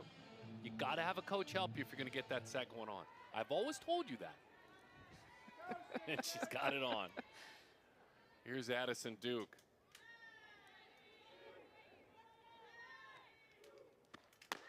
Beautiful pitch over the outside corner. My professor taught me in the early 90s, late 80s. That's how old I am. Don't ever do inside jokes. No one gets them. The runner out there at first, Kez Lucas, doesn't wear just one of those oven mitts to protect her hand. Most base runners will, just wear one because they'll slide in. Well, I would wear two because I think they make your arms longer. There you go. So she's got two. Well, who wants to, take that dive? Why not protect them both? Or just get there a little sooner, right? It's a game of inches. If I can get 3 extra inches on my hands. Just understand, though, that wherever you put the first one on, that hand is rendered useless in putting the second one on. That's all. 1-2 the count. Frozer on a beautiful pitch after a changeup. Didn't go around. Yeah, what happens if your shoelace comes untied? No, it's full-blown timeout. We may have to take a commercial. Might need the trainer. Yeah. 2-2. Duke looks at that one high. It's been a great night for the Duke. He's got a couple of hits, hit a ball off the wall, scored a run, drove in a run.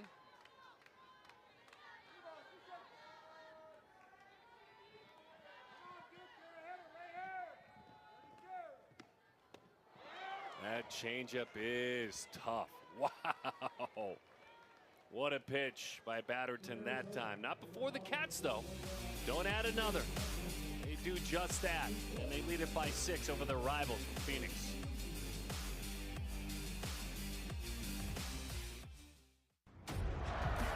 Wildcat fans, it's time to renew your season tickets. Renewals are now live for Arizona football, men's and women's basketball, volleyball, and soccer.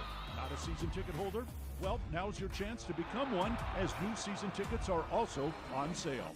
Visit ArizonaWildcats.com/renew or call 520-621-CATS, that's 621-2287, to renew or buy new season tickets. And remember, the deadline to renew is May 1st. Bear down. 8 national championships, 12 conference championships, 25 College World Series appearances. Sounds amazing, doesn't it? Well, now is your chance to be part of the next great Arizona softball season as Caitlin Lowe and the Wildcats take on year 2 in the Big 12. There's no better place to watch a game than historic Hillenbrand Stadium. So get your tickets now by calling 520-621-CATS, that's 520-621-2287, or visiting ArizonaWildcats.com/SB. Bear down. In 1926, a student's final plea echoed across the University of Arizona. Tell the team to bear down. Rooted in this land and built on curiosity, excellence, and determination, we have transformed Bear Down into a legacy. And you know what? We're just getting started. Bear Down. Mountain West preseason poll, even though they're the new kids on the block, they got the respect they deserved. When they said goodbye to the WAC, they did so, winning it every single year. 22, 23, 24, 25, winning that WAC tournament, as that one is rolled foul off the bat of the speedy Sidney McCray. at Utah State on the road. That'll be a nice challenge for the Lopes coming up after this when they're there Friday, Saturday, and Sunday. And they're home against Nevada. Boise State, ASU, that's a nice little 4-day run. They've got a pair of games against Boise State and then a single game against ASU. That'll be a nice challenge. ASU actually coming on campus to take on the Lopes.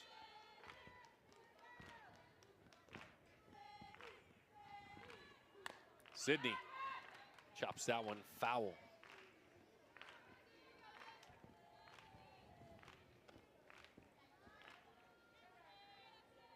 One and two the count.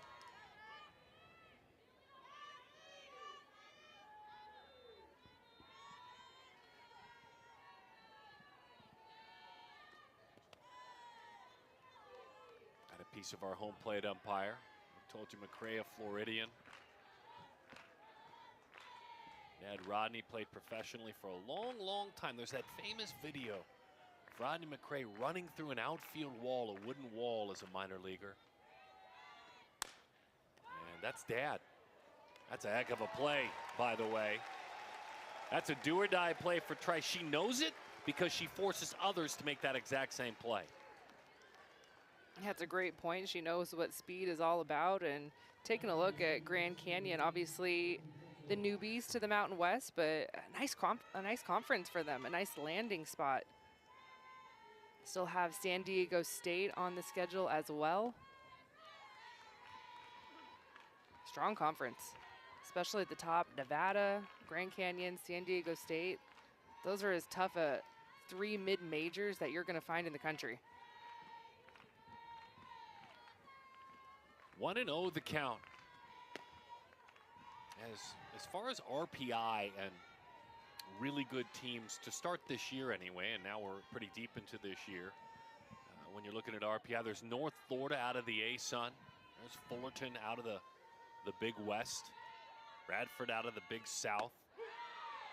Summit League has produced Omaha. They're having a really good year. Belmont out of the Missouri Valley. And Grand Canyon, Long Beach State. Those are some of the schools, if you're mentioning those upper tier mid-major schools, but Grand Canyon right now kind of at the top of the mountain.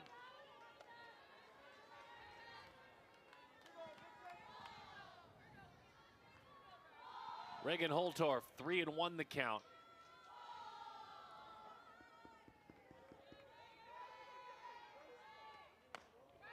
Riley spins her out of the way. Curveball that just stayed way in. One away. Holtorf reaches for the second time. That's the first time she's reached safely, I should say.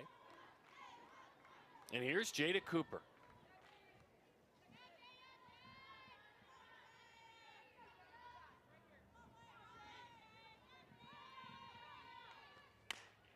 Cooper, fly ball down off the end of the bat, right into the glove of Reagan Shockey. Made one effective pitch to her and sent her back to the dugout. Well, a huge out. Obviously, you know the power that Cooper has. And Grand Canyon has had runners on the base paths every single inning. So trying to keep this inning quiet and small and allow your team, Arizona up 6 right now. You want to keep that where it's at and give you a chance in the home half to potentially end a ball game. At one point, they had a run of 9 consecutive run rules.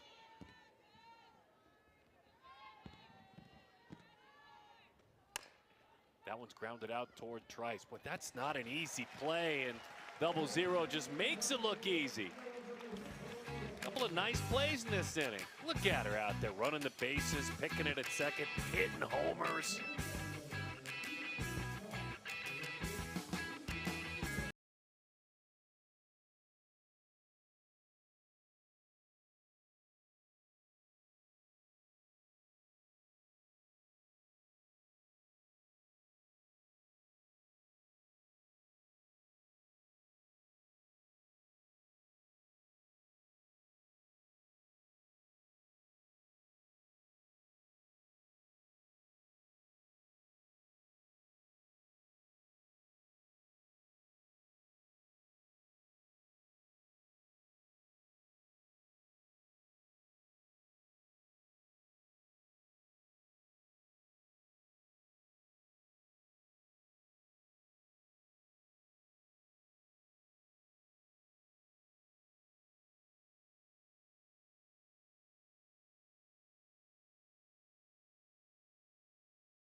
Settled in.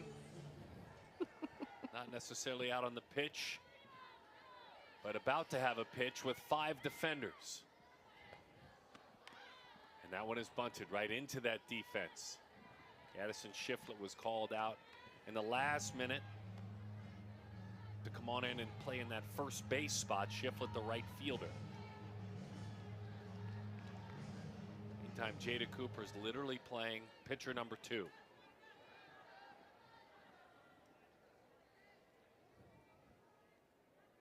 The 0-1. High fly ball left center field. Serenity Trice. Look, Reagan Shockey just hit one in the air, but so did Serenity earlier in the game. Feels like a long time ago, but let's bring this swing back. And watching this a couple of times, this was a ball. This is a ball that is way in and just gets her barrel there. The party lights are on. Look how excited her teammates are for her. Her first career home run. I really hope someone went and got that ball for her. Well, I hope it hit your car that you parked so close. You're hating my car, man. What'd my car do to you? First collegiate home run. Sophomore. There's that changeup. I'm going to put, as far as changeups go, from what we've seen this year, that's top 3 or 4, maybe higher. It's a really good pitch.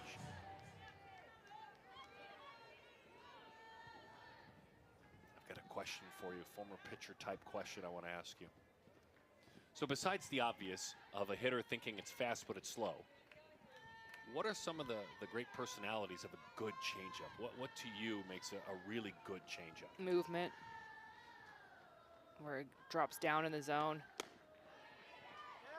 Because if a hitter can ID it and then it just falls out.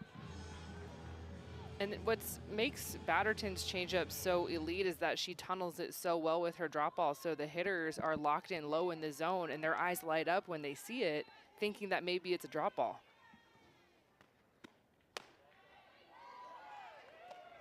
You made a great point earlier in the game, I thought, too, about a changeup, saying, look, you want them to be down, I guess, but they don't have to be.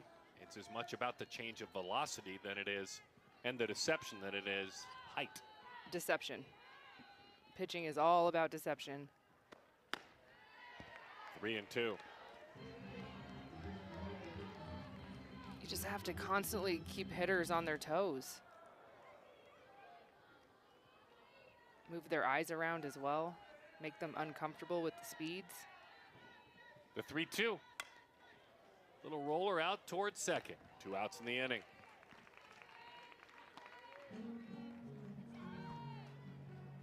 Now they get Shockey and Trice to start things off in the 5th. That's how you put a 0 up on the board. They're having a quick conversation, she and Beal. Baylor then on the road to Iowa State, on the road to LSU. We were just talking about Ruby Malin and Oklahoma State. That's not a walk in the park schedule at all. Nice challenges upcoming. I think Baylor, a much improved team from a season ago. Be a great series this weekend, and yeah, that's quite the away stand. A 3-game series at LSU for little non-conference action. The 0-1, as that one is outside, 1-1 the count.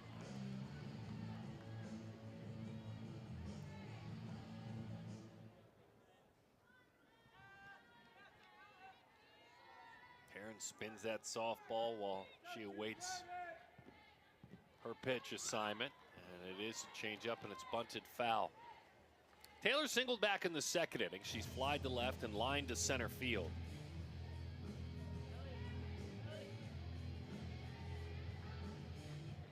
#141 career hits. She's already got 34 this year. She'll blow past her total of 43 a season ago.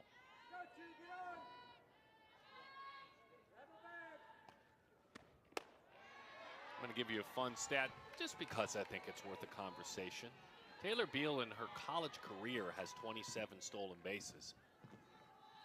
She's got 8 of them this year, but she's only been caught twice in college. 27 of 29. Talk about picking your spots. Outside, 3-2.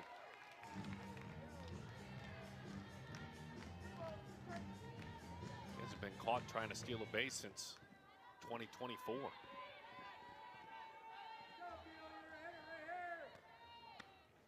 Changed up on her, and that's strike 3. The great equalizer, that pitch. Batterton trying to keep her team right there. They're down 6. The Lopes look to put some offense on the board as we move along.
To post up.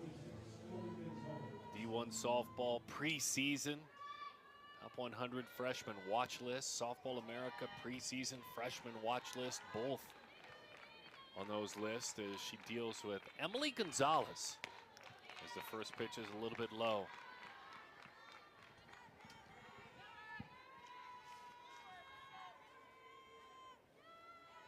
Holder still out there, 5 solid innings. She's scattered some base runners around tonight. She's been Riley.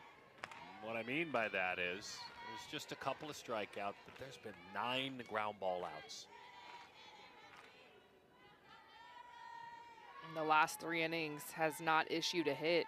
Yes, there's been the 3 free passes, the 3 walks, and a little bit of traffic. Grand Canyon getting their leadoff batter on. But then Holder just calmly responds with a ground ball to Serenity Trice, to Jenna Sniffen.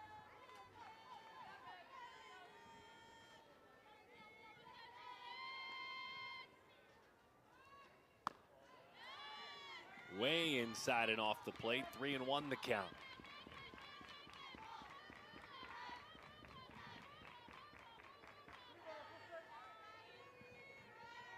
Grand Canyon with 4 hits, Arizona with 10. There's another free pass.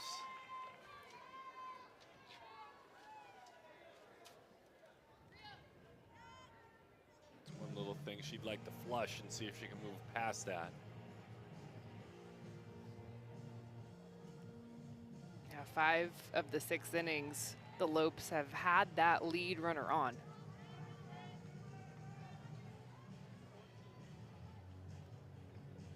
Bria Williams.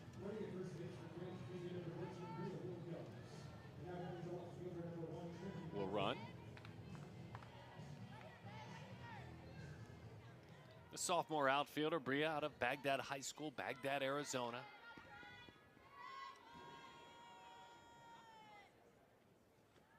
Trinity Martin lifts that one down the left field line. Took that one out of the catcher's mitt. No balls and 1 strike the count. Martin singled back in the 4th inning. Walked in her next time at bat. So been on a couple of times, Trinity.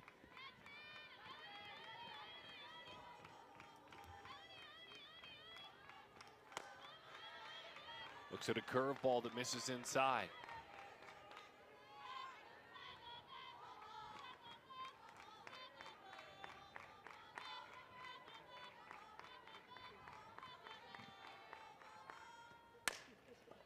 Pops that one. Another big chance for the sure-handed second baseman, and she passes that test. And what makes that a unique play to watch, he's also considering the runner running by as well. She's had a lot of action over there tonight and has not missed. Looking for the double play, it's not there, find the out.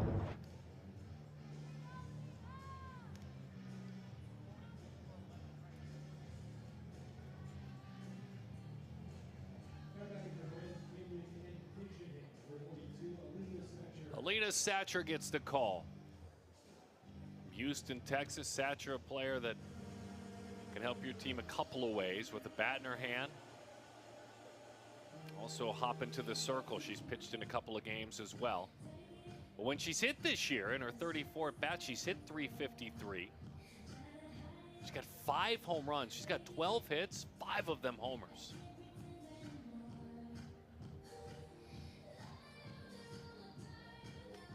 I want to talk about her, have a quick meeting about who she is. She's got that kind of swing that could make it 8-4 in a blink. I think Grand Canyon just looking for a spark somewhere. Of course, had the 2 runs in the first, and then looked like they might have another opportunity in the second. Had a triple, a single, things were looking good, and then Arizona had a double play. And since then, it's just been a little bit boring offensively. Some free passes here and there, but just missing that key hit. Just below the strike zone, 1-0 the count. I think Riley wanted a call there.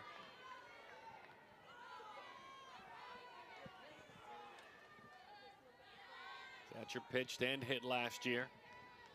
Ended up hitting .278. Actually pitched in a regional in this ballpark. Had a 3-run home run last year against the Florida Gators.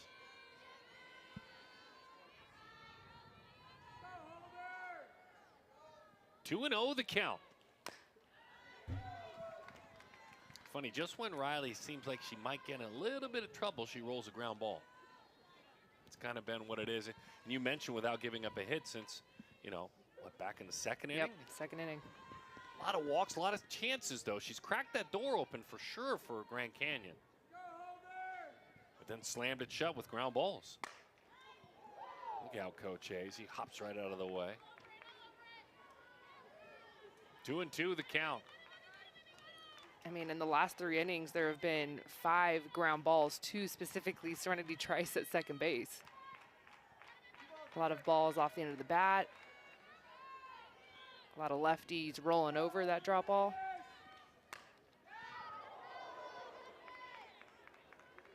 As an off-speed pitch. Has her really spread up. Ball went into the dugout. Snuck in there. I should say sped up. She's got Satcher really sped up right now. On 2-2. Well, she tries something soft and it's low. 3-2 the count.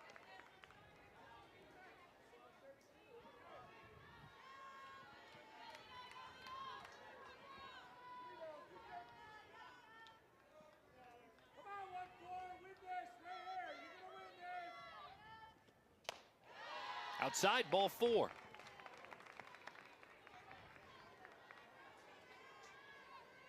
I did, between the break, I guess, look down and saw Jalen Adams was warming up. I don't think she's down there now, but there was some action, the senior.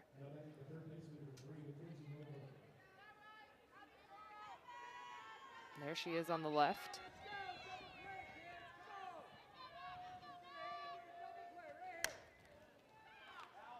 Tried to catch that one in fair territory, did Kez. Grabbed it right the other side of the line. And strike percentage for Riley is about 52%. Want to chase that elite number. The elite number, 7 out of 10. High fly ball right center field and over the head up against that Dalton jersey on the wall. 1 run will score. Mackenzie Nolan drives in a run. Now finally those walks are starting to come around to roost for Grand Canyon. Well, also just turning the lineup over, getting 3 at-bats now, a lot of information passed, feeling very comfortable against what Riley Holder is showing GCU. This ball is driven off the wall. Good relay, but that lead-off free pass, I always circle it in my scorebook, comes all the way around to score. And now Ellie Pond with a chance. Swing and a miss, right over the top of it. Infield comes in, tightens up in the middle. Now you're looking at a situation now. You send a single over the shortstop, second baseman's head. You got a 8-5 game, brand new game. Got a high strike call there. 0-2 the count.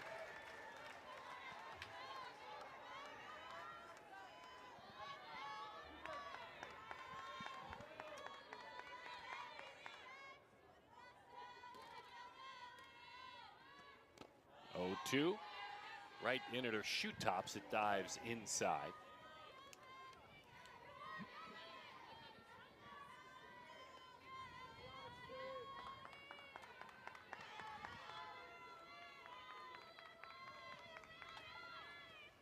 The Utah native hits a high fly ball to the corner. It goes. Home run distance, but foul. That ball had home run distance and just missed being a 3-run homer. That got into some sort of a jet stream that time. This was so impressive. A right-handed hitter, you do not see this type of swing with that power hardly ever. You could see on the replay, you saw the softball in front of the pole, not behind it. That's what you're looking at.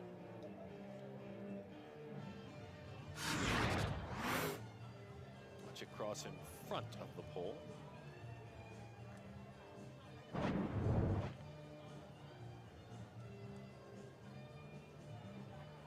a quick conversation about it.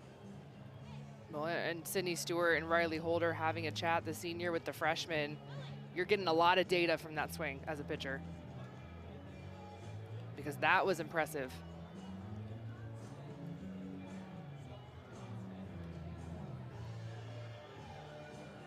Let's listen. The ruling on the field of foul ball is being challenged by GCU.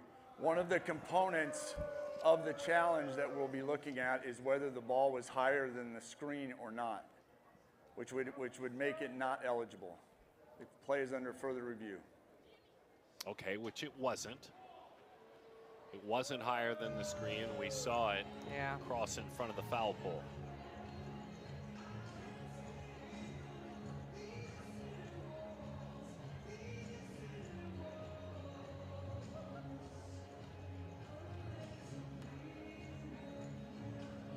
Astonishing, the actual carry of the softball, though. I think that was the more shocking part. It was foul.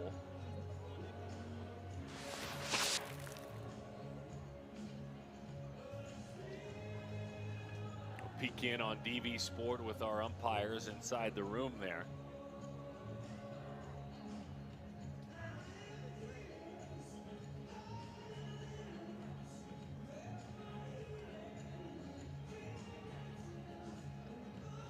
Crazy the curve that ball has. You can see where it starts. Yeah. It was fair by 6-7 feet. Isn't that funny? I'm a little confused at what we're reviewing, because if we're reviewing something, if the ball is higher than the foul pole, I don't believe that's reviewable. And the ball was called foul.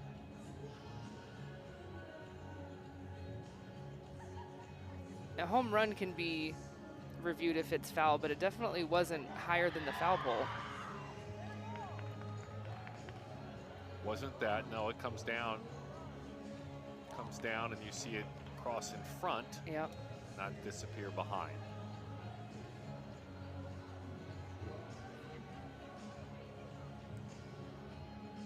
Well, now am I looking for something? Like, are my eyes playing tricks on me? I'm just a little confused with this replay. Well, I don't think your eyes are playing any tricks on you. All right.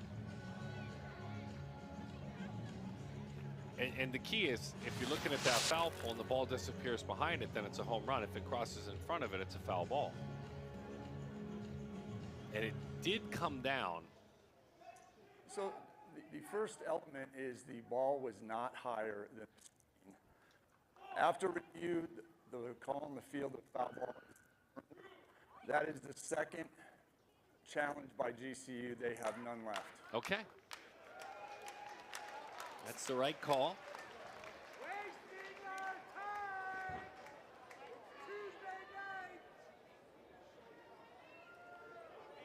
We're talking about you, Pole.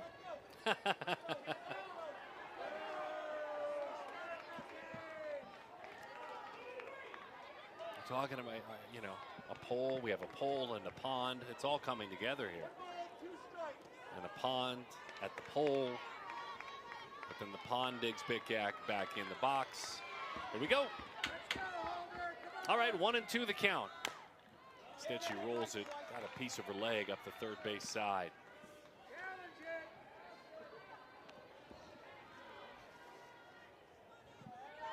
Pond, by the way, has 3 home runs on the year.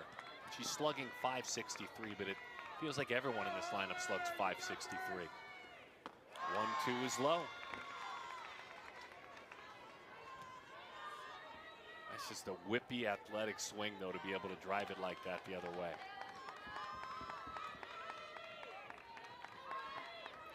Two and 2 the count. Runners on second and third. Swing and a miss. That one dives down and in under her hands. Down she goes on strikes. Again, a pitcher of very few strikeouts picked a great time to get one. Well, look at the pitch location on the inner half. Yes, it might have been a missed spot. You can see where Sydney Stewart was set up, but I like an inside pitch there. You saw the non-home run, the foul ball on the outer half. Third strikeout for the freshman. Sydney McCray. McCray can motor. She's been hit by a pitch. She singled. She scored. Holds that bat parallel to the ground. Wide open stance. Takes inside. 2-0 the count. Kind of counting down outs if you're Riley. You're now at 4 outs to go to a victory. Grand Canyon, you pick up a hit, drive in a pair. You're looking at this game totally different. 2-0, base hit right field. 1 run is in. They'll stop the runner at third. It's 8-4. A 2-out RBI for Sydney McCray. That's her second hit.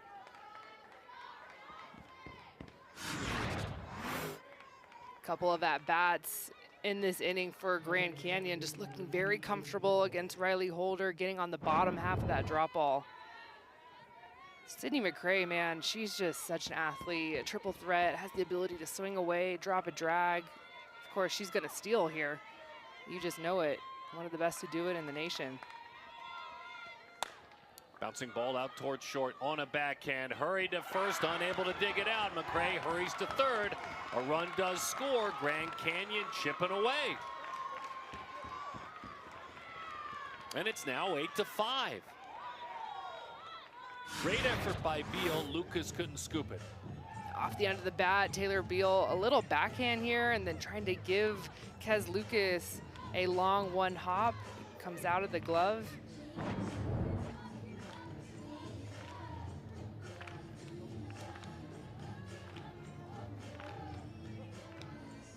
Six hits for Grand Canyon. 10 hits for Arizona. It's a 3-run deficit now, a 3-run 6th inning.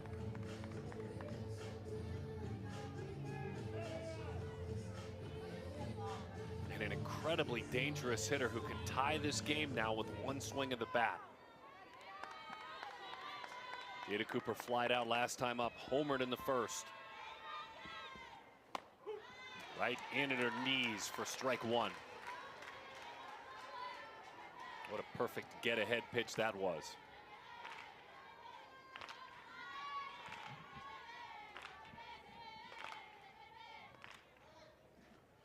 0-1, bouncing ball, no balls and 2 strikes to count.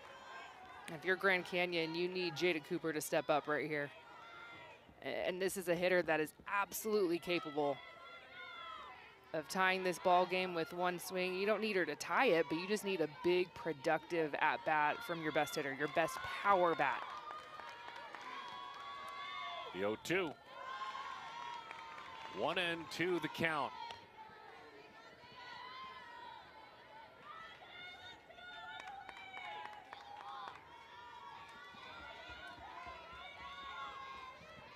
Riley grinding. The 1-2. It's low, blocked up in front. Nice job, Sydney Stewart.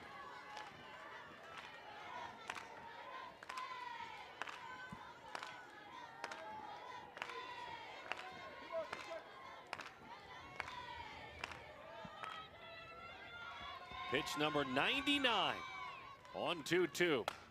Bouncing ball gobbled up by Sniffen. Easy chance across the diamond. Grand Canyon making some noise. They've climbed to within 3. The Cats 3 outs to get to a victory.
Trip down for softball, and they've made the trip down for baseball as well. 5-2 that number. And good night for both Arizona squads. 5-2, that's in the top of the 7th inning.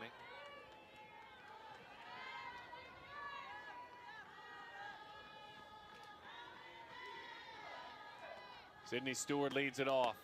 Swing and a miss at that changeup, 1-1. Jack LaFlamme pitched well on the baseball side for the Cats. Corey Kling right behind him, a couple of shutout innings. Tony Lira with a homer. The 1-1. 2-1 the count.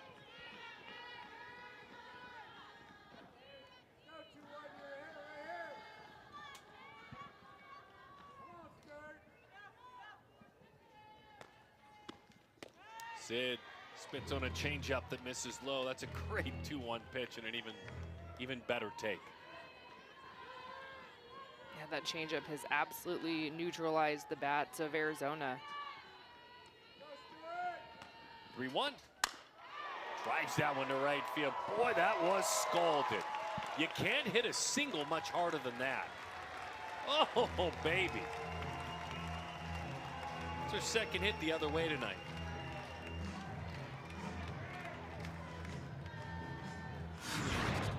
Happy to see a pitch that's not a changeup gets a drop ball, and Sydney Stewart is so tough on the outer half. You could see where that ball was, and it's in the river, maybe even further out than that, but so much plate coverage, calm with her swing, sees it so deep.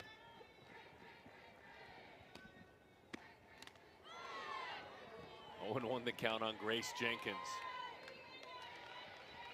You can hear the hitters saying to themselves, stay back, stay back. I can't, I can't. As Jenkins fouls that one off.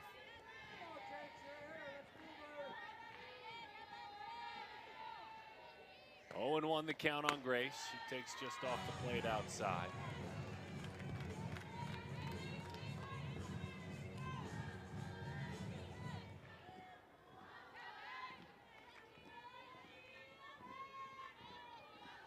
One ball, 1 strike the count. Jenkins pulls that one, it's gloved. Right behind the bag, Cooper just steps on said bag. Runner moves to second. One out in the inning, runner in scoring position for Arizona.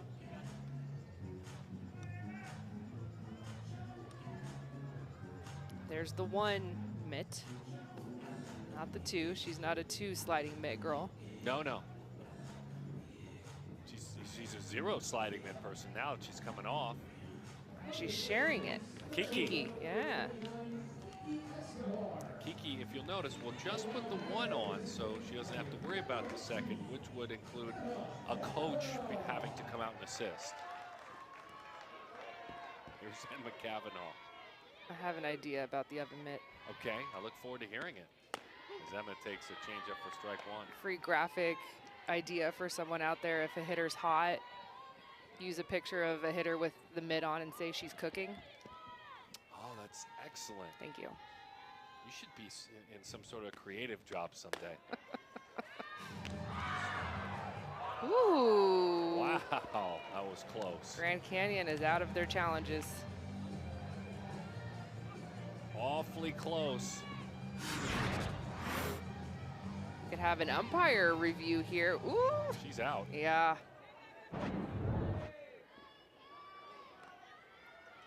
Pitch about to come home. It won't be an umpire review. Change up and a good one. 1-2 the count. She's cooking. Cooking up that offense.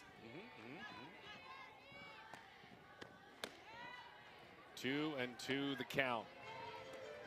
You could have, like, you know, baking some muffins, but it's softballs with her hits on them. Okay. Like, we could really get deep here. Okay. There's layers.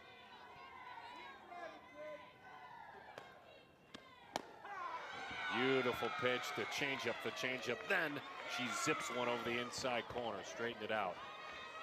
Well, that was a sequence, wasn't it? I also have another thought. I mean, we're just up here in the booth, but what would have happened if maybe Taryn Batterton had entered this game in the second?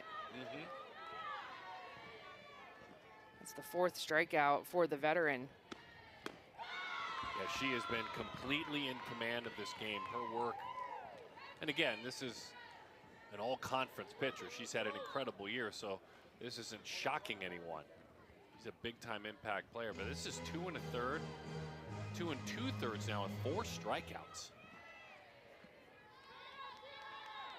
Got a 1.7 ERA on the year. Way inside. Spin sniffing out of there.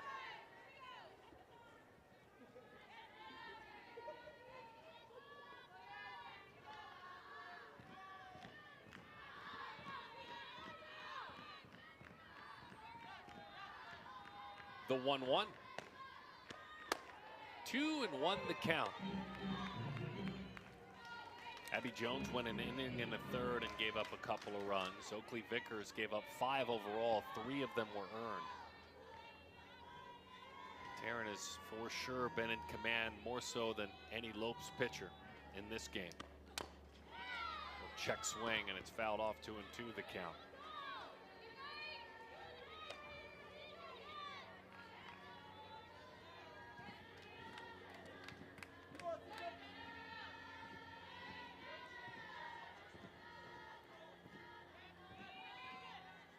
Two. 3-2 the count. You talk about impacting your team. How important is this pitching staff? Top 5 in the nation in ERA. When you peak at wins above replacement, they're top 4 players in WAR. 2 of them are pitchers, Vickers and Batterton. Change up, slips on into left field. They're going to send the runner on around. The throw to the plate cut off.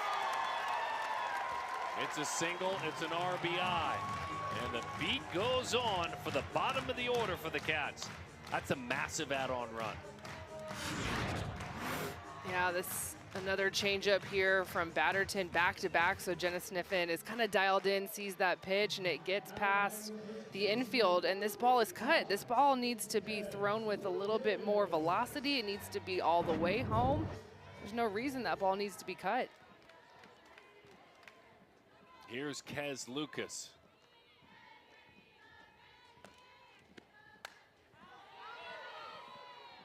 Big swing, extended, flips that one foul off to the right side. So you're looking at another night, when these two, talking about Sniffen and Lucas, had a huge weekend. They've got 5 more hits combined tonight. I was just looking down at my scorebook. Jenna Sniffen, 3 for 4. And it just kind of feels like a quiet 3 for 4. And that's kind of the weekend that she had against Arizona State.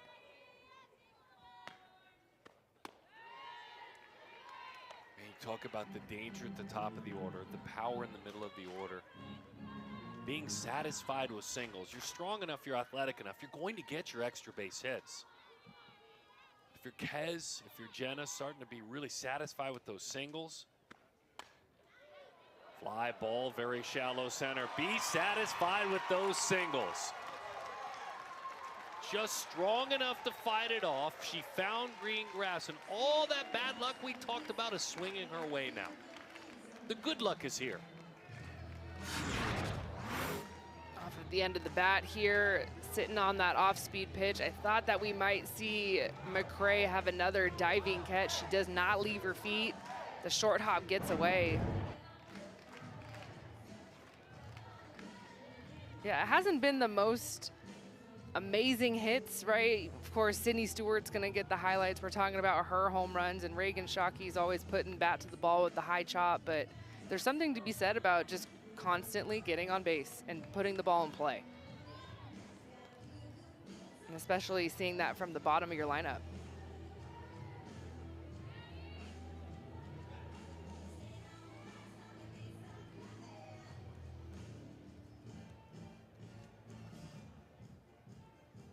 Talking situation here, that within a grand slam, you've got one of your aces in the circle. This is situational. There's no pitching move involved here.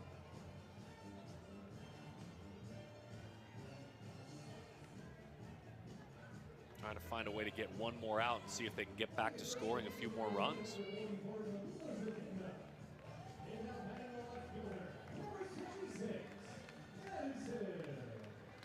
Addison Duke's turn.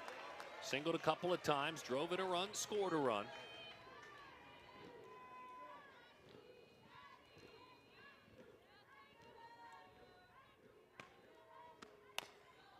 A topper, and it's a foul ball right around home plate.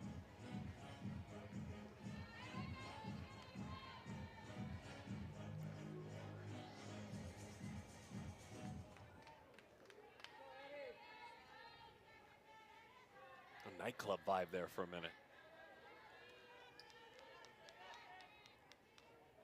The 0-1. Sound like your music. Was that your Sony Walkman that we're plugging into there? I was more of a hit clips kind of girl. Okay, okay.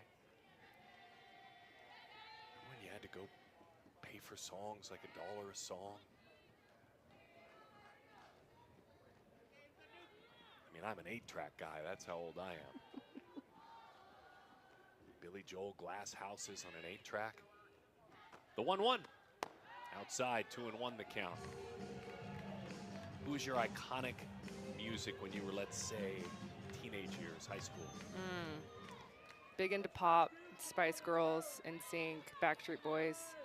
Got it. Little Britney.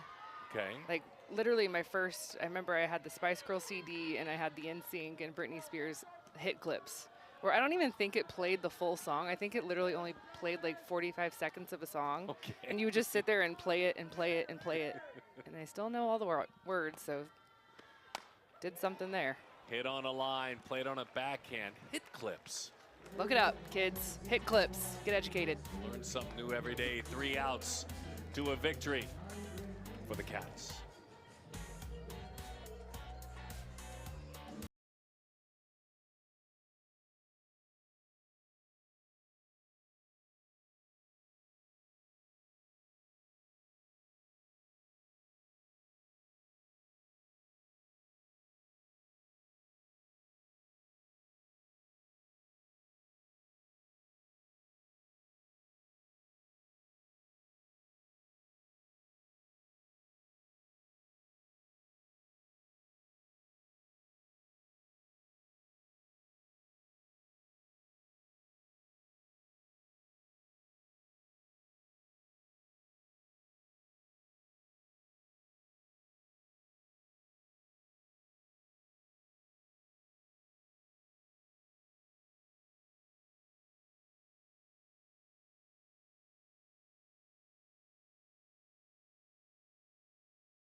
moving along 3 outs away to a victory.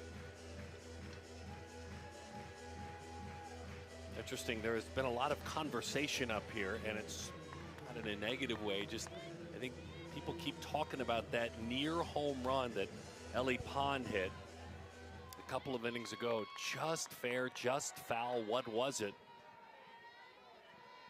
Looking for pictures and rewinding and talking. Swing into right center field. Down for a base hit all the way to the wall. Addison Shiflett hurries on around into second. Standing up, it's a double for Addison. Well, Grand Canyon can absolutely get back in this ball game the way that their offense has kind of been cooking the last couple of innings. Really good at bats, but no, it's without a doubt a little bit of a game of what ifs. What if there was a ball that was caught in left field? Instead, Arizona scores 2 runs and ties the game right away. What if Taryn Batterton might have entered this game earlier than she did? Yeah. What if that fair or foul home run could have been a home run? Remember, Grand Canyon has never beat Arizona. And that's kind of recency bias that I don't understand that. But again, you look back at the early history and there was such a gap. There's not that dramatic of a gap anymore. Bouncing ball out toward third. Nice defensive play. Looking the runner back. She'll head to third to throw. Well, you've got to make it if you try that one, and she didn't. That is handing it out to Arizona. That's tough for Grand Canyon. That's so tough, and just you need to learn from this base running mistake. Your run means nothing. There is no reason at all to push the envelope. Look at Kez Lucas in the background, just waiting to throw that ball. That's a former shortstop that has been slotted at the first baseman position. And she's always looking for plays like that. Bouncing ball, game, set, match. Cats win. Wow.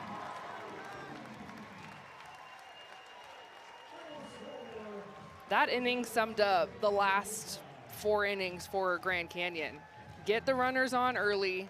Arizona would step up defensively. Riley Holder rolls a ground ball.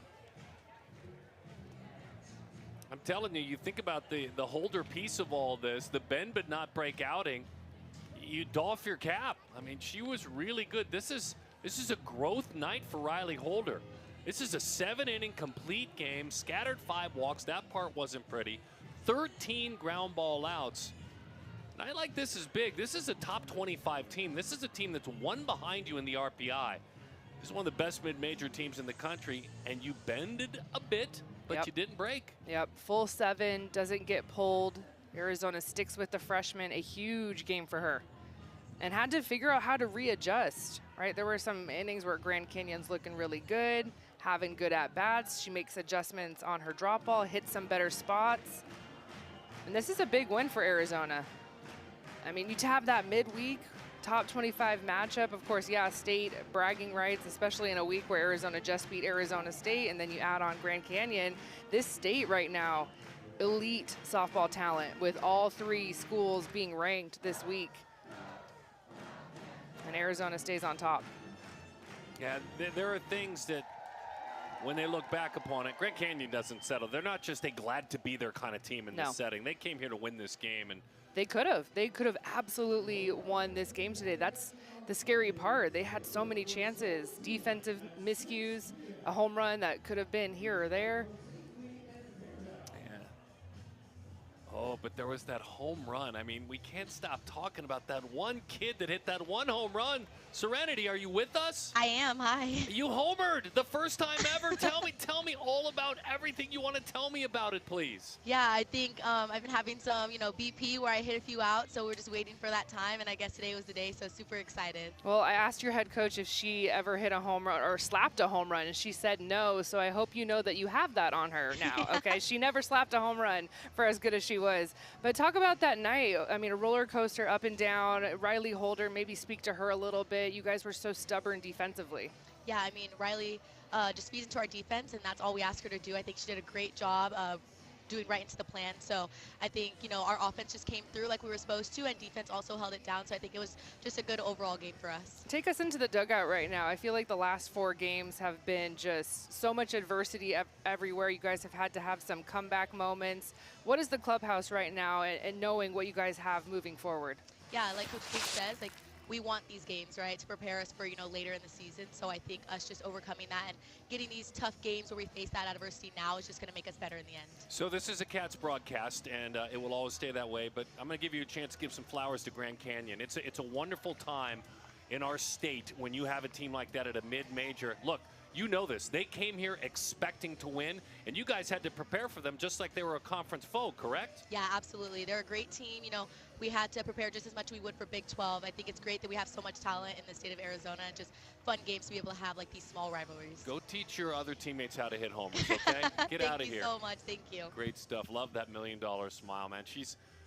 What a great addition this year. I know we're like deep into the season, but every day I see her play second. Every day I see that smile. Every day I see that energy. I see her pushing, by the way, the leadoff hitter who hits above her and Reagan Shockey. I think what a great find. What a great find. Yeah, and the exciting part for Arizona fans is Serenity Trice just a sophomore, so a couple more seasons to get better and to grow with Caitlin Lowe and Amber Freeman. She's got her hands full with elite coaches, and it was fun to see her swing it away a little bit. Slap away, if you will. Big time home run.